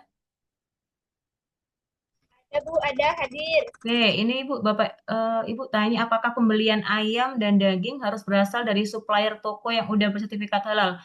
Tokonya tidak wajib sertifikat halal. Yang wajib itu si ayam sama dagingnya, Bu. Itu ya. Yang wajib ditanyakan, dimintakan sertifikat halalnya itu bahan ayam sama dagingnya. Kalau toko penjualnya tidak. Gitu ya, Bu Dan Susi ya. kalau nyembelih itu aja boleh ya Bu? Gimana? Terputus, Bu? Kalau saya beli ayam di RPA yang baru punya itu loh sertifikat penyembelihnya itu loh. Oh, julehannya, juru sembelih halalnya baru memiliki sertifikat pelatihan begitu. Ya, jadi Nggak bisa. Jadi penyembelihnya saja RPA-nya. yang boleh. RPA-nya yang harus ber-SA, Ibu. Oke. Oh, gitu ya. Jadi cari RPA, RPU, RPH yang sudah memiliki sertifikat halal atau kemarin TPH gitu ya, TPA. Nggak harus RPH, RPU ya. Tapi misalkan tempat pemotongan yang kecil-kecil asalkan sudah memiliki sertifikat halal. Gitu. Oke, Bapak Ibu ya, tadi kita sudah susun manual SJPH, sudah membuat daftar bahan halal. Kita lanjutkan fungsi Bapak Ibu sebagai penyelia halal itu ada fungsi untuk pengawasan terhadap bahan, terhadap proses, dan juga terhadap produk yang dihasilkan. Ya, nah, apa itu pengawasan? Ini sedikit berbeda dengan audit. Kalau audit kan terencana dilakukan dalam waktu yang sudah ditetapkan. Kalau pengawasan itu biasanya frekuensinya lebih sering, bisa dilakukan setiap hari, begitu ya. Nah, secara definisi, pengawasan itu proses mengamati. Jadi Bapak Ibu sebagai penyelia halal nanti harus mengamati, mengawasi setiap tahapan kegiatan PPH. Jadi setiap mulai dari pengadaan bahannya sampai dengan pendistribusian itu harus diawasi. Apakah benar menggunakan bahan halal? Apakah prosesnya nggak ada kontaminasi najis? Apakah proses pengirimannya juga sudah sesuai dengan ketentuan itu harus diawasi secara terus-menerus, secara konsisten. Ya, untuk apa tujuannya? Untuk menjamin semua kegiatan tersebut berjalan sesuai dengan rencana, berjalan sesuai dengan ketentuan SJPH. Begitu ya. Dalam pengawasan itu ada beberapa makna dan juga prinsip Bapak Ibu ya. Eh, Kalau untuk pengawasan berarti harus mengamati setiap proses kegiatan. Kemudian menilai kesesuaiannya. Apakah ini sudah sesuai dengan standarnya tidak? Kalau misalkan tidak sesuai berarti kan ada penyimpangan ya. Kalau ada penyimpangan berarti harus dilakukan tindakan perbaikannya apa? Gitu ya Bapak Ibu ya. Nah, dari hasil pengawasan itu Bapak Ibu nanti bisa ini ya mendapatkan saran kepada pimpinan jika ada permasalahan. Kemudian prinsip dari pengawasan, refleksikan kebutuhan, Kemudian laporkan penyimpangan. Jadi ketika pada saat proses pengawasan itu Bapak Ibu temukan penyimpangan, temukan ketidaksesuaian, itu harus dilaporkan. Jangan hanya dilihat terus tidak dilaporkan, itu tidak boleh ya Bapak Ibu ya. Harus dilaporkan supaya apa? Supaya penyimpangan itu tidak terjadi setiap saat. Kemudian ketika ada penyimpangan itu, penyimpangannya bisa disolusikan, bisa ada tindakan pengendaliannya, gitu ya, supaya tidak terjadi berulang kali. Ya, dan pastinya ketika penyimpangannya itu penyimpangan terkait dengan kriteria halal, ya kita antisipasi supaya tidak ada produk non halal yang kita hasilkan. Itu Bapak Ibu, tujuannya seperti itu. Nah, adapun aktivitas pengawasan itu ada 5 Bapak Ibu. Kita mengawasi pengadaan bahan ya. Kalau pengadaan itu berarti proses pemesanan dan pembelian bahan. Kita mengawasi penerimaan bahannya. Kita mengawasi penyimpanan bahannya seperti apa. Kemudian kita mengawasi PPH ya.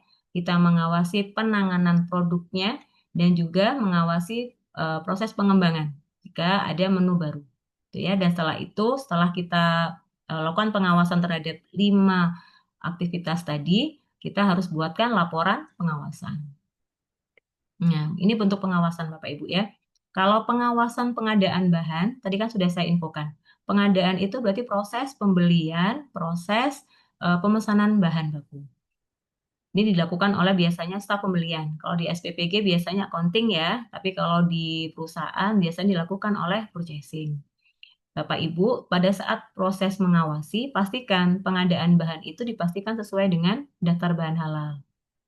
Ya, kita cek Bapak Ibu, kalau di SPPG untuk pengadaan bahan dokumennya berupa apa? Apakah PO atau apa Bapak Ibu? Gimana Bapak Ibu kalau di SPPG, kalau untuk pembelian atau pemesanan bahan itu dokumennya berupa apa?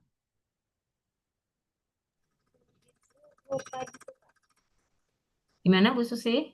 Berupa apa? Kalau misalkan pihak dapur mau memesan barang, mau membeli barang ke accounting itu bahan dari purchasingnya berupa apa dokumennya? PO, Bu. PO ya, sama ya. Oke, berarti Bapak nanti di proses pengawasan cek PO-nya. Apakah PO yang sudah diterbitkan oleh accounting itu sudah sesuai dengan daftar bahan halal? Tidak. Kita pastikan kesesuaiannya. Jangan sampai ada bahan yang di luar daftar bahan halal. Ya, kemudian proses seleksi bahan baru. Ketika ada penambahan bahan yang baru, berarti tidak boleh langsung digunakan Bapak Ibu. Jadi harus didaftarkan dulu, dipastikan sesuai dengan prosedur. Jadi kita periksa dulu bahan yang baru itu apakah sudah ada sertifikat halalnya. Kalau sudah ada, kita ini ya gunakan lampiran ini, gunakan contoh lampiran untuk penggunaan bahan baru, kita sertakan foto bahan yang baru dan juga sertifikat halalnya, kemudian kita laporkan ke LPH dan BPJPH. Begitu. Kalau untuk proses seleksi bahan baru ini, Bapak Ibu masuk ke menu pengembangan. Kalau sudah Bapak Ibu mendapatkan sertifikat halal ya, lalu ada bahan baru, maka tidak boleh langsung dipakai. Jadi harus masuk ke menu pengembangan, masukkan bahan baru ini, mintakan persetujuan. Kalau memang diperlukan audit, ya berarti tunggu proses audit dari LPH. Jika semua sudah clear, sudah disetujui, baru boleh dipergunakan bahan baru tersebut. Oke, kemudian bukti pengadaan bahan harus diperiksa sesuai dengan prosedur, Bapak Ibu. Ya, contohnya misalkan bukti pengadaan bahan berupa apa? Berupa PO, berupa request order itu diperiksa. Sudah sesuai dengan prosedurnya tidak? Sudah sesuai dengan daftar bahan halalnya tidak? Gitu ya. Kemudian hasil pemeriksaan ya itu dilaporkan dan didokumentasikan. Ini contohnya seperti ini. Setiap pembelian bahan ditulis Pak, Bapak Ibu, nama bahannya apa, nama mereknya apa, jumlah pemesanan atau pembelian bahannya berapa, kapan waktu pembelian, dan siapa PIC atau penanggung jawab dituliskan di sini. Ini contoh template-nya saja. Kalau Bapak Ibu mempunyai template tersendiri, boleh. Ya, ini hanya contoh saja. Oke, selanjutnya. Tadi kan sudah mengawasi pengadaan bahan. Pengadaan itu jangan lupa, pembelian ya. Nah, selanjutnya adalah penanganan bahan halal. Jadi bahannya itu sudah datang di SPPG, sudah datang di dapur. Ya, kalau penanganan bahannya sudah datang, sudah diterima. Apa yang kita perlu periksa? Mulai dari surat jalannya. Bahan yang dikirim apakah sudah sesuai dengan yang dipesan. Kemudian bahannya apakah sudah sama dengan daftar bahan halal. Itu yang Bapak Ibu periksa. Gitu ya. Kemudian jika misalkan bahan yang datang itu tidak sesuai, maka lakukan tindakan penanganannya. Bahannya itu tidak boleh langsung dipakai, Bapak Ibu. Dikarantina dulu, disendirikan dulu. Ya, harus dikarantina, disendirikan, terpisah dari bahan yang standar, terpisah dari bahan yang sudah jelas status halalnya. Karantina, kasih label. Oh, label hold atau label yang menyatakan bahwa ini barang tidak boleh dipakai dulu. Kemudian koordinasikan dengan bagian si pembelian. Ini kenapa kok bahan yang datang kok berbeda dari pemesanan? Gitu ya. Kalau memang kesalahan dari supplier ya maka bisa kan dikembalikan ke supplier, ditukar guling. Tapi kalau misalkan bahannya itu Bapak Ibu beli di swalayan sudah terlanjur beli kan tidak mungkin dikembalikan. Nah, maka harus diapakan bahannya? Kalau sudah nyata-nyata tidak memiliki sertifikat halal, ya maka harus dimusnahkan atau misalkan ada alternatif berikutnya, misalkan Bapak Ibu bisa jual ke konsumen yang tidak mensyaratkan kehalalan. Seperti itu ya. Jadi setiap bahan yang tidak sesuai dengan daftar bahan halal, tidak sesuai dengan pemesanan, itu jangan langsung dipakai. Tidak boleh Bapak Ibu. Harus dipisahkan dulu, diberikan label ya untuk disolusikan lebih lanjut. Kalau untuk barangnya itu kita pesan melalui supplier, bisa dikembalikan atau tukar guling. Tapi kalau misalkan kita beli dari swalayan atau dari pasar, ya maka solusinya ya misalkan kita bisa lakukan pemusnahan. Seperti itu. Ya. Kemudian selanjutnya Bapak Ibu, setiap proses penerimaan bahan itu harus diperiksa ya. Bahannya harus diperiksa secara kualitas atau secara mutunya harus diperiksa, kemudian secara kehalalannya pun juga harus diperiksa Bapak Ibu. Nama bahan, merek bahan, nama produsen, negara produsennya harus sama persis dengan yang ada di daftar bahan halal. Gitu. Kemudian setiap aktivitas pemeriksaan barang itu harus didokumentasikan di form penerimaan barang. Gitu. Oke, kemudian selanjutnya Bapak Ibu proses penyimpanan. Ya, proses penyimpanan bahan di gudang, pastikan dipisah antara penyimpanan bahan yang halal dengan yang tidak halal. Tidak boleh bercampur ya, supaya tidak ada kontaminasi. Kemudian pastikan peletakan bahan itu tidak boleh menyentuh langsung di lantai. Jadi harus ada paletnya, minimal palet. Kemudian harus ada paling tidak dimasukkan ke dalam box atau kontainer atau juga bisa di rak atau lemari penyimpanan bahan. Pastikan tidak langsung menyentuh di lantai ya. Kemudian sesuaikan penyimpanan itu sesuaikan dengan karakteristik suhu bahannya itu. Kalau bahan kering ya maka simpan di gudang kering. Kalau misalkan bahannya bahan basah gitu ya, bahan ikan gitu ya, ikan segar gitu ya, maka supaya untuk menjamin dia tidak mudah busuk, menjaga supaya dia tidak menurun kualitasnya, maka simpan di suhu pendingin. Periksa, pastikan suhu pendinginnya sesuai dengan ketentuan. Oh, kalau misalkan bahan pangan segar suhu dingin, suhunya diatur, misalkan 0 sampai 4 derajat, gitu ya. Kalau misalkan bahannya adalah bahan beku, ya sesuaikan, disimpan di pendingin yang beku, freezer gitu ya Bapak Ibu ya. Jangan misalkan bahan beku disimpan di cold storage biasa, kecuali untuk proses stowing itu beda lagi. Tapi kalau memang intinya sesuaikan dengan karakteristik suhu bahannya. Kalau bahan beku simpan di gudang beku, di freezer. Kalau bahan dingin simpan di gudang berpendingin. Sesuaikan suhunya. Kalau beku ya berarti minus 18. Seperti itu ya Bapak Ibu, dan pastikan penyimpanannya tidak bercampur antara bahan halal dengan yang non halal. Nah, kemudian Bapak Ibu alur bahan mulai dari penerimaan ya, mulai dari pemesanan, maaf. Mulai dari pemesanan oleh accounting menggunakan PO atau menggunakan request order itu diperiksa kesesuaian datanya. Kemudian ketika diterima pun masuk ke dalam dapur, masuk ke dalam ini ya area bongkar muat itu diperiksa juga surat jalannya, kemudian diperiksa PO-nya itu apakah sesuai atau tidak. Kemudian kalau misalkan sudah sesuai semua datanya sudah oke, baru boleh masuk ke dalam gudang Bapak Ibu. Tapi kalau tidak ada ketidaksesuaian, maka harus dikarantina tadi, dipisahkan dulu. Gitu ya. Nah, selanjutnya mengawasi proses produk halal Bapak Ibu ya. Apa saja yang perlu diawasi di proses produk halal? Kita pastikan untuk tempat, alat, dan prosedur PPH sesuai dengan persyaratan standar. Jadi kemarin ya di PPH dipastikan mulai dari fasilitas produksinya sampai dengan fasilitas untuk pendistribusian ya, fasilitas penyimpanannya harus dipisah. Harus berbeda untuk penanganan produk halal dan non halal. Kemudian pastikan kebersihan dari karyawan, kebersihan dari staf dapurnya. Itu ya Bapak Ibu. Kemudian dipastikan kebersihan dari fasilitas produksinya juga. Pastikan misalkan area masaknya itu bersih, lantainya bersih, dibersihkan secara rutin sesuai dengan misalkan sesuai dengan SOP kebersihan. Kemudian peralatannya juga dibersihkan berkala sesuai dengan prosedurnya. Kemudian di gudangnya pastikan tidak ada akses masuk hama. Jadi jangan sampai ada hama yang masuk ke dalam gudang penyimpanan dan juga area produksi ya Bapak Ibu ya, pastikan kebersihan diri dan juga kebersihan dari fasilitas produksinya supaya apa? Tidak ada kontaminasi silang, tidak ada kontaminasi najis ke produk yang Bapak Ibu hasilkan. Nah, jika misalkan ada kontaminasi najis, maka kan harus disucikan. Bapak Ibu harus buatkan prosedur pensucian. Ketika nanti ada proses pensucian, pastikan apakah proses pensucian itu sudah tepat, sudah sesuai dengan prosedur pensuciannya. Kalau misalkan terkontaminasi oleh najis sedang, berarti apa saja yang perlu dilakukan?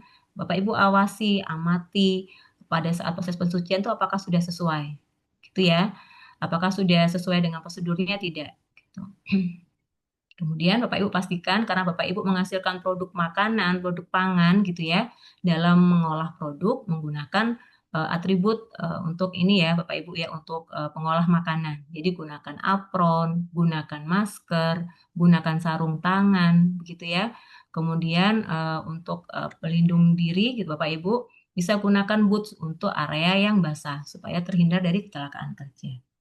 Kemudian yang tidak kalah penting, pastikan prosedur untuk cuci tangan Bapak Ibu, karena itu juga masuk ke dalam prosedur kebersihan diri. Pastikan ketika setelah menangani pangan atau bahan yang kotor, setelah membuang sampah, kemudian misalkan yang karyawan non-muslim tadi habis makan yang non-halal, pastikan harus cuci tangan bersih sesuai dengan prosedurnya, sesuai dengan prosedur hygiene-nya ya.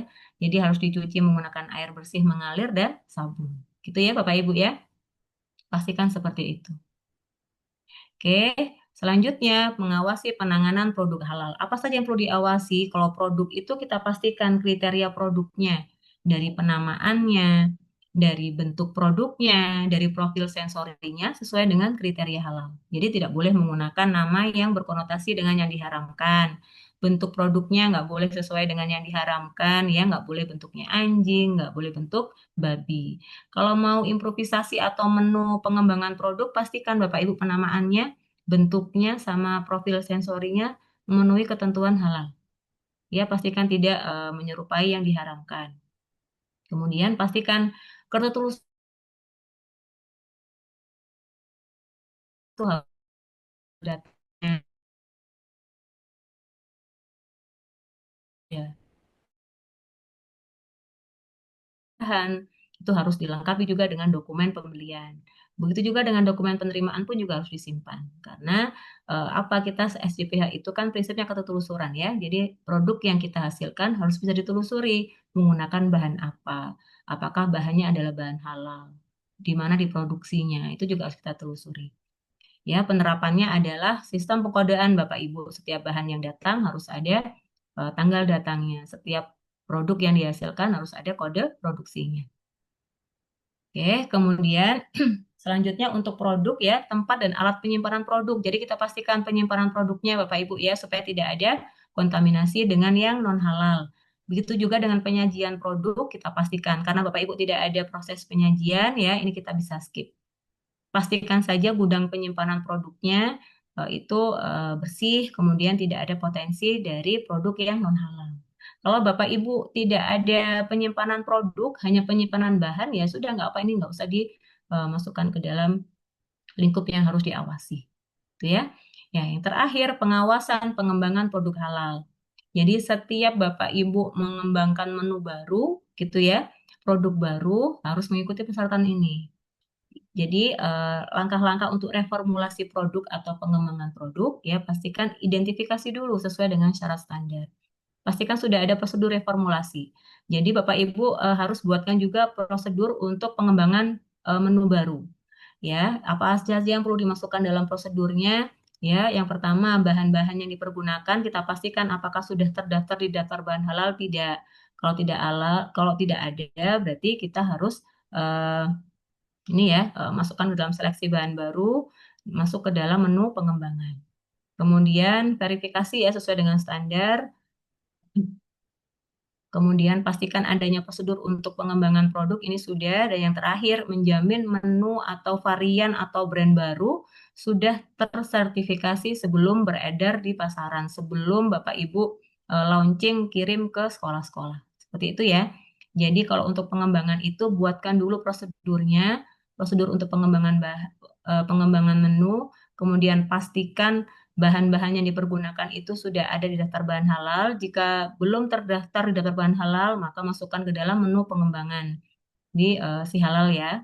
Kemudian mintakan persetujuan penggunaan bahan baru ke LPH dan BPJPH. Kemudian selanjutnya Bapak Ibu pastikan penamaan bentuk, kemudian penamaan produknya, sensorinya sesuai dengan kriteria. Jadi tiga hal itu. Buatkan prosedurnya dulu, kemudian pastikan bahan bakunya itu sudah ada di daftar bahan halal, kemudian pastikan penamaan bentuk sama profil sensorinya sesuai dengan ketentuan SJPH. Itu ya. Oke. Baik, Bapak Ibu, untuk materi sudah disampaikan semua. Kita masih ada sisa waktu karena ini kita sudah harus berpraktek, Bapak Ibu. Mohon maaf, sepertinya tidak cukup waktu untuk tanya jawab ya, karena kita masih ada tugas yang perlu Bapak Ibu kerjakan.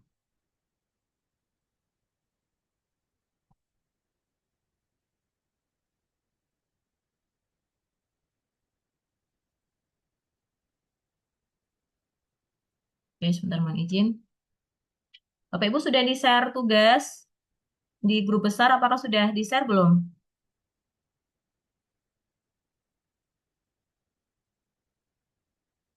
Belum. Belum ada ya, sebentar mohon izin ya.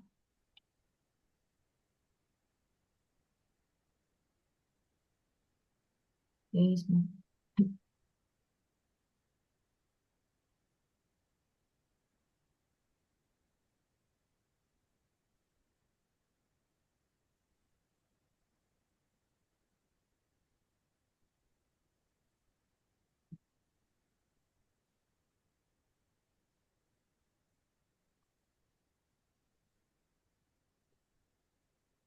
Oke, Bapak Ibu silakan periksa di grup peserta, grup besar. Saya sudah share tugas. Sebentar.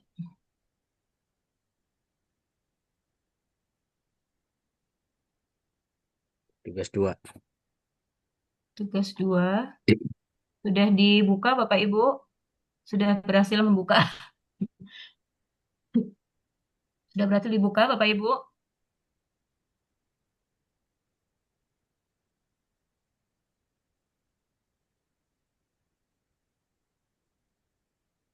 Oke, Bapak Ibu sudah berhasil dibuka tugas kedua. Sudah, Ibu.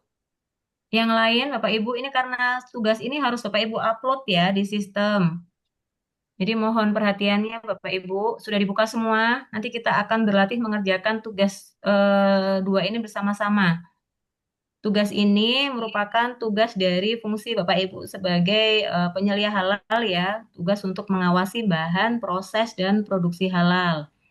Ini kita dari ada studi kasus, Bapak Ibu nanti belajar dari studi kasus ini menentukan kira-kira Bapak Ibu ketika mengawasi dari studi kasus ini ada penyimpangan atau ketidaksesuaian tidak gitu. Tadi kan setelah kita melakukan pengawasan harus melaporkan. Nah, bentuk laporan itu seperti ini Bapak Ibu. Untuk laporan untuk fungsi pengawasan ya, seperti ini. Oke, Bapak Ibu sudah dibuka semua? Sudah, Bu. Sudah ya, oke. Saya bisa minta tolong salah satu dari Bapak Ibu, mungkin berkenan untuk membaca studi kasusnya. Salah satu saja. Ada ingin yang berpartisipasi?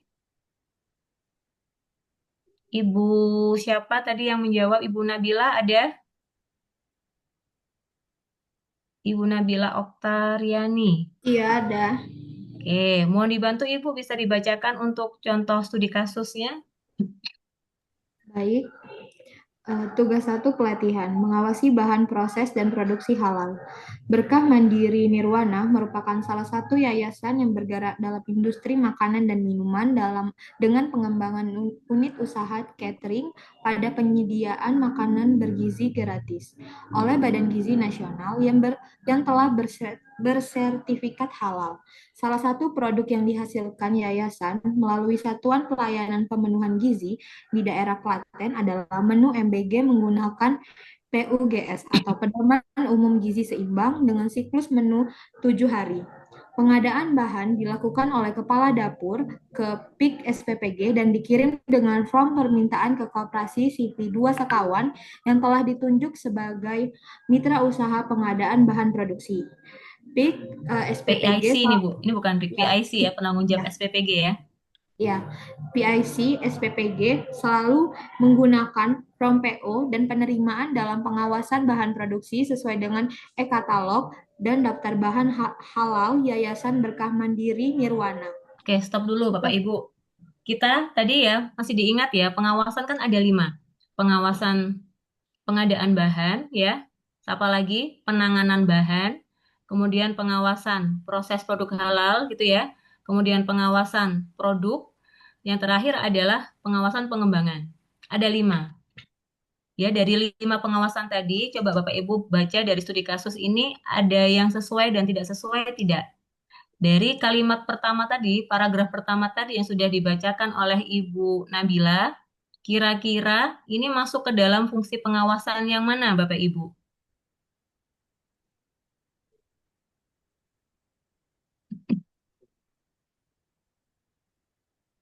Oke, Bapak Ibu, dari uraian paragraf pertama ini masuk ke dalam fungsi pengawasan tahap apa? Pengadaan bahan. Pengadaan bahan, betul Pengawasan ya? pengadaan bahan. Oke, kalau nanti kita masuk kembali ini masuk ke sini ya, pengadaan bahan halal. Nah, dari paragraf pertama tadi, fungsi pengawasannya apakah ditemukan ketidaksesuaian ataukah sudah sesuai? Seharusnya kalau pengadaan itu berarti bagaimana, Bapak Ibu?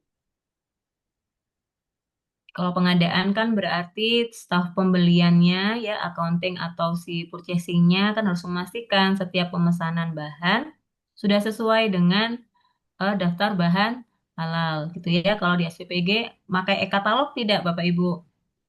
Atau selalu pakai PO?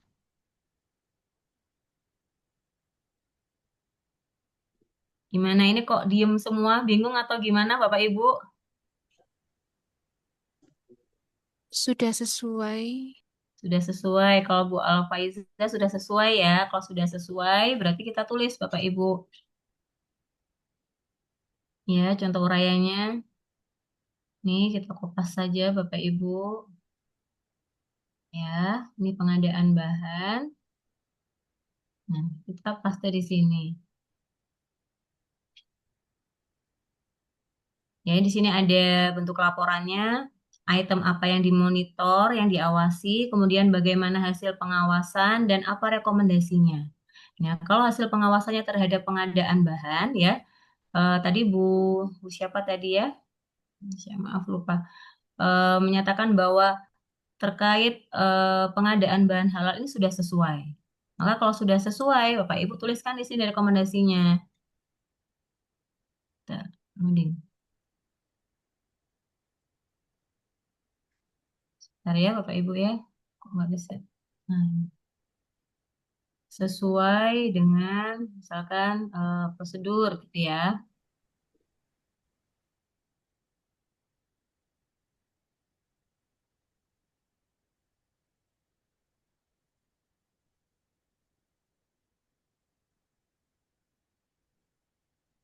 Oke, kemudian kita lanjut Bapak Ibu di uraian selanjutnya. Oke, di paragraf kedua. Bu Nabila bisa bantu melanjutkan? Iya, bisa.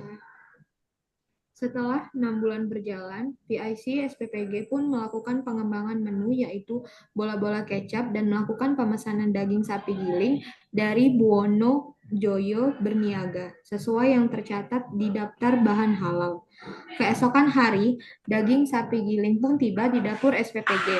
Namun, pada saat pengecekan oleh bagian penerimaan dan PIC SPPG, daging sapi giling yang datang dari supplier Koperasi 2 Sekawan yang hanya dikemas dengan plastik merah tanpa label apapun dan hanya dilengkapi surat jalan tanpa sertifikat halal. Agar tidak digunakan untuk produksi, penyelia halal yang merupakan PIC SPPG memberi label hold berwarna merah pada bahan daging sapi giling tersebut dan disimpan pada rak penyimpanan di gudang bersamaan dengan bahan lainnya. Oke, berarti dulu ya Bu. Nah, ini saya kasih warna yang berbeda ya Bapak Ibu. Oke. Oke, ini kira-kira di paragraf kedua, ini masuk ke dalam pengawasan yang tahap apa Bapak Ibu? Penanganan Penanganan. Penanganan bahan ya, karena Penanganan. bahannya sudah datang, sudah diterima. Begitu ya? Oke, masuk ke dalam penanganan bahan. Nah, kira-kira pada proses penanganan bahan halal ini ada yang tidak sesuai tidak? Atau sudah sesuai menurut Bapak Ibu? Tidak tidak sesuai. sesuai, Bu. Yang tidak sesuai apa? Dagingnya tidak ada label. Oke, ini tidak ada label. Ini ya, kalau pakai plastik merah aja boleh nggak Bu? Nggak boleh. Harus pakai apa pengirimannya? Salah ini ya. Kenapa, Bapak Ibu? Pakai box, Bu.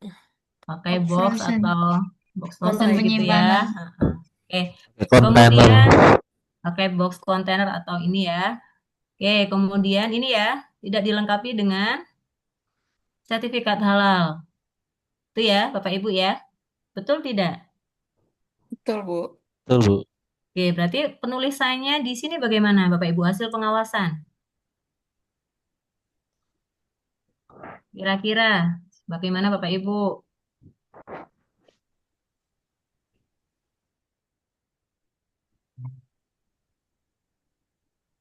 Ini ya, kalau untuk yang pertama. Kalau yang kedua, temuannya apa? Daging sapi tidak bersertifikat halal. Oke, pada saat pengecekan oleh bagian penerimaan ya tadi ya, bagian penerimaan dan PIC SPPG terdapat ketidaksesuaian ya, Bapak Ibu, kesesuaian bahan yang datang dengan bahan yang dipesan, betul tidak? Ini sebetulnya ada banyak Bu yang nggak sesuai untuk penanganan bahan halal nih.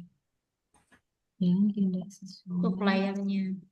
dengan daftar bahan halal.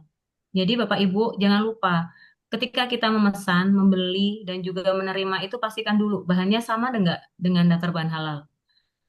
Ya, kalau di sini kan sudah dicantumkan di informasinya. Yang dipesan itu kan dari Buono Joyo Berniaga. Itu ya. Tapi yang datang dari mana? Dari Koperasi 2 Sekawan. Kan beda. Nih. Jadi informasinya itu harus sama Bapak Ibu. Apa namanya? Baik itu nama bahan dan mereknya, nama produsennya, kemudian nama suppliernya itu harus sama persis dengan yang sudah ada di daftar bahan halal. Kalau ada ketidaksesuaian, maka ini jadi temuan, jadi penyimpangan. Dan seharusnya tidak diperbolehkan untuk dipergunakan. Gitu Bapak Ibu ya. Jadi di uraian paragraf kedua ini sebetulnya ada banyak temuan. Yang pertama, bahan yang datang tidak sama dengan yang dipesan. Ya, karena beda nama supplier. Itu yang pertama. Yang kedua, bahan yang datang tidak dilengkapi dengan label apapun. Label. Ya, hanya dilengkapi surat jalan tanpa sertifikat halal. Itu yang kedua. Tuh, Bapak Ibu sambil ditulis ya, karena ini harus diupload di Iya, tugas Bu. nanti. Oke, kemudian bahan daging ya tadi ya. bahan daging bahan daging sapi giling,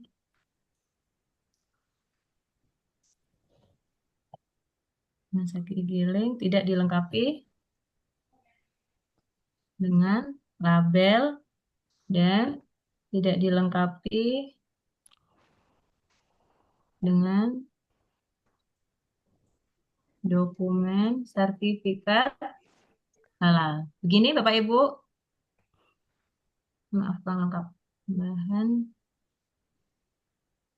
yang dari supplier dua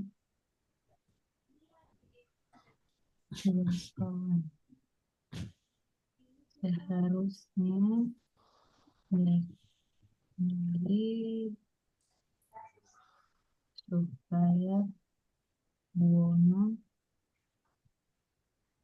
Nah, kira-kira rekomendasinya apa, Bapak Ibu? Ini kan bahannya sudah nggak sesuai dengan ini ya, sudah nggak sesuai dengan daftar bahan halal. Kemudian bahan yang datang nggak ada label, nggak ada sertifikat halalnya. Terus ini gimana Bapak Ibu rekomendasinya? Kemasannya kan harus Kembalikan. Satu-satu. Tadi ada Bapak siapa gantian? kemasannya itu harus disertakan tuh Bu. Kan itu cuma menggunakan kantong plastik Bu. Oke, bahan daging sapi tidak sesuai dengan label, tidak ini ya, label tidak lengkap dan hanya menggunakan kemasan Kantong plastik plastik. merah ya. Ya. Merah. Oke. Rekomendasinya apa, Bapak? Rekomendasinya pertama, barang yang dikirim harus sesuai dengan barang yang diorder dari pada PO.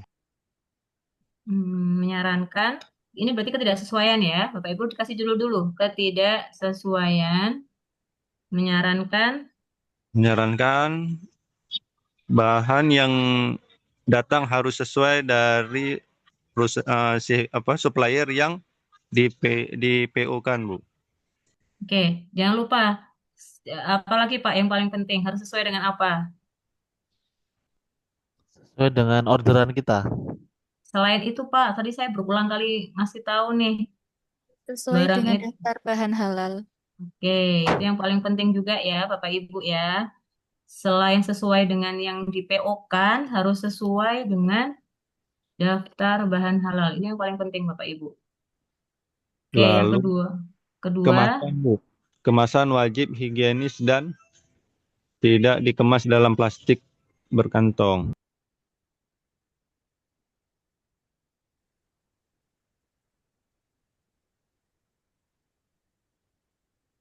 higienis tidak menggunakan kantong kresek ya.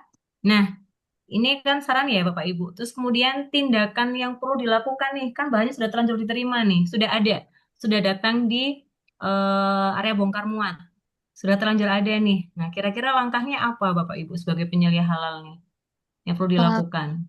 Karantina Bu. Lakukan karantina.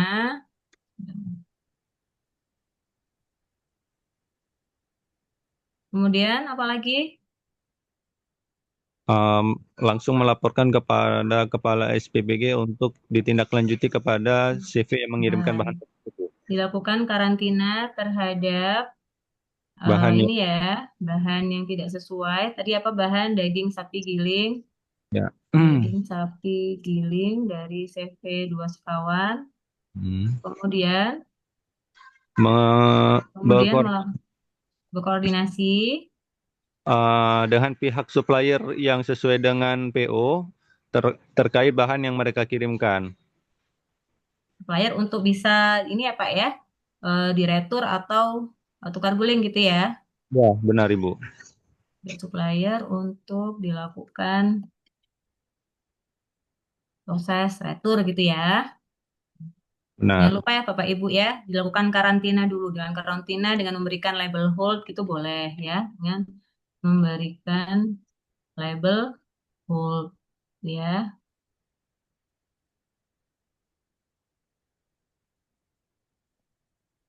Dan kemudian berkoordinasi. Oke, makanya seperti ini Bapak Ibu.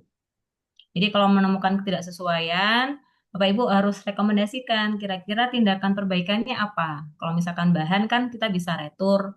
Kalau misalkan produk, nah kalau sudah jadi produk, nah itu Ya. tidak bisa ini ya, berarti harus dimusnahkan, misalkan seperti itu. Oke, eh mohon izin Pak Osep, Saya, monitor Bu. Pak. Oke, Pak Osep ini sudah harus lanjut ke implementasi atau bagaimana? Teman-teman yang melanjutkan sendiri atau bagaimana Pak Osep? eh tapi teman-teman coba di satu lagi aja, Bu, Oke, baik, yang baik Pak proses. Osep. Setelah Ya, itu nanti biar teman-teman yang lain melengkapi, tinggal 2 lagi ya. ya, baik, baik Pak Osep. Baik Silakan Bapak satu Ibu, lagi, Bu. baik Bapak Ibu. Baik Pak Osep, Bapak Ibu. Bapak Ibu, kita berlatih lagi ya. Kita lanjut di paragraf terakhir. Ibu Nabila masih di sini? Masih Oke. Eh, terkait paragraf terakhir, bisa dibacakan, Bu? bisa. Dalam Oke. hal untuk meningkatkan kecepatan pendistribusian agar MBG yang diterima oleh anak sekolah selalu tepat waktu, fresh, dan efisien, maka pihak yayasan melakukan kerjasama dengan vendor distribusi yang sudah bersertifikat halal dengan bukti sertifikat halal dengan nomor ID Ya, 12 sekian, sekian, sekian ya. ya, dan bukti implementasi prosedur kebersihan alat transportasi. Yayasan melakukan pengecekan di website https://bpjph halal go id. Namun, nomor sertifikat halal dengan nomor ID bla bla bla bla ternyata tidak dapat ditelusuri atau tidak ada hasil yang cocok. Pada Oke, saat terima kasih, Bu. Oke, sudah stop. Terima kasih. Oke, Bapak Ibu, saya lanjutkan. Tadi kan kita sudah berhenti di paragraf kedua ya. Saya lanjut dulu, saya skip dulu untuk paragraf ketiga. Nanti Bapak Ibu bisa melanjutkan sendiri. Saya berikan contoh di paragraf terakhir. Nah, di paragraf terakhir yang sudah dibacakan oleh Ibu Nabila, ini kan terkait apa Bapak Ibu? Kerjasama dengan pihak ketiga vendor distribusi ya. Oke ya. Nah, kira-kira di sini ada temuannya apa, Bapak Ibu? Hasil pengawasannya apa? Nomor ID sertifikat halal Vendornya tidak tidak sesuai. dapat Oke, ditelusuri.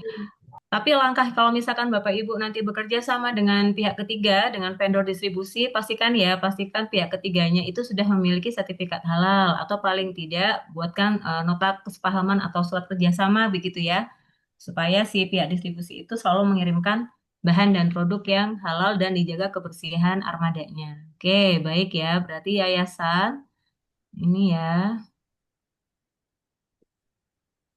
Yayasan melakukan kerjasama dengan vendor distribusi ya yang sudah bersertifikat halal, namun dalam pengecekannya ini tidak sesuai. Begitu ya Bapak Ibu ya. Benar, Ibu. Oke, kalau ini masuk ke dalam tahapan pengawasan yang mana Bapak Ibu? Kalau kerjasama dengan pihak ketiga proses distribusi, ya itu kira-kira masuk ke dalam pengawasan apa? Apakah masuk ke dalam proses produk halal atau penanganan produk halal? Penanganan produk halal. Penanganan produk halal. Penanganan. Kenapa? Kenapa Bu? Dikarenakan ya, sifat terakhir daripada SPPG ini kan dia melakukan distribusi, Bu. Oke, kita kembali lagi Pak ke materi tadi. Di materi kan sudah dijelaskan ya. Ini sudah ada kriterianya. Apa yang masuk ke dalam penanganan produk, mana yang masuk ke dalam pengawasan, itu sudah ada. Sudah jelas. Jadi kalau untuk penanganan produk, itu hanya untuk kriteria produknya saja. Dari penamaan, bentuk sensorisnya. Kemudian ketertelusuran, kemudian penyimpanan produk, dan penyajian. Kira-kira kalau distribusi masuk ke lingkup yang ini enggak? Ke 5 lingkup ini enggak?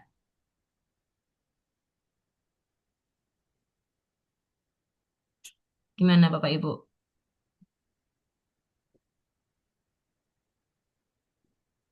Halo, Bapak Ibu? Nih, Bapak Ibu, kalau penanganan produk hanya ini Bapak Ibu, penanganan terhadap kriterianya saja, penamaannya, bentuknya, sensorisnya, kemudian ketertelusuran, kemudian penyimpanan produk ya, dan penyajian saja. Tidak ada proses distribusi. Distribusi itu masuknya ke PPH Bapak Ibu di sini. Ini ya, tempat pendistribusian, PPH. PPH masuk ke, distribusi masuk ke PPH. Proses. Itu ya, masuk ke proses produk halal. Oke ya, jadi Bapak Ibu sesuaikan di sini lagi. Untuk pengawasannya sesuai dengan kriteria ini. Kalau PPH berarti ya ini yang masuk dalam lingkupnya adalah mulai dari tempat penerimaannya, kemudian tempat penyimpanannya, kemudian sarana pendistribusian itu masuk ke dalam PPH. Kebersihan, higien, sanitasi dari peralatan produksi sampai dengan karyawan dan prosedur pensucian diatur juga di proses produk halal. Itu ya, dipahami ya Bapak Ibu ya. Jadi untuk contoh kasus studi kasus ini untuk pengembangan menggunakan pengembangan menggunakan pihak ketiga itu masuk ke dalam pengawasan proses produk halal. Ini ya, yang saya melakukan kerjasama.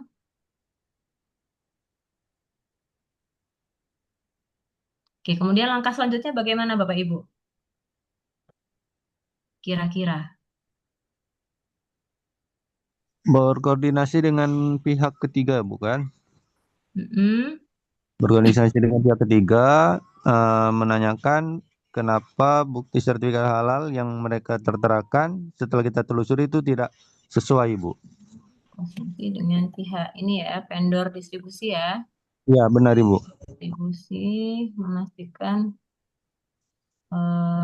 benaran sertifikat halal. Kemudian kalau misalkan memang benar tidak ada, tidak sesuai, apalagi Pak? Langkahnya apa? Langkahnya pihak mana tadi? Pihak vendor distribusi wajib menyertakan sertifikat halal. Jika memang tidak memiliki sertifikat halal, maka kontrak kerjasama tidak dapat dilanjutkan, Ibu. Oke, baik. Jadi selama menunggu masa ini konfirmasi dari pihak distribusi, berarti masih boleh menggunakan itu tidak, Pak? Jasa distribusi ini tidak?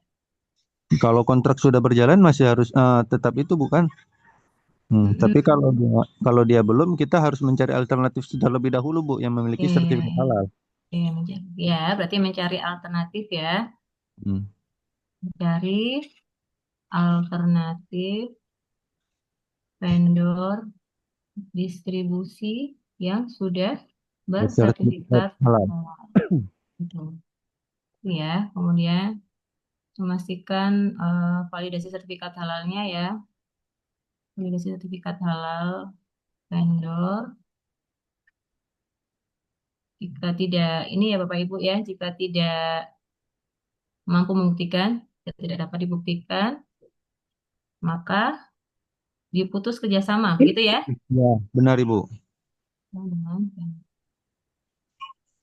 Oke, seperti ini Bapak Ibu ya, langkah-langkahnya untuk mengisi pengawasan di masing-masing tahapan.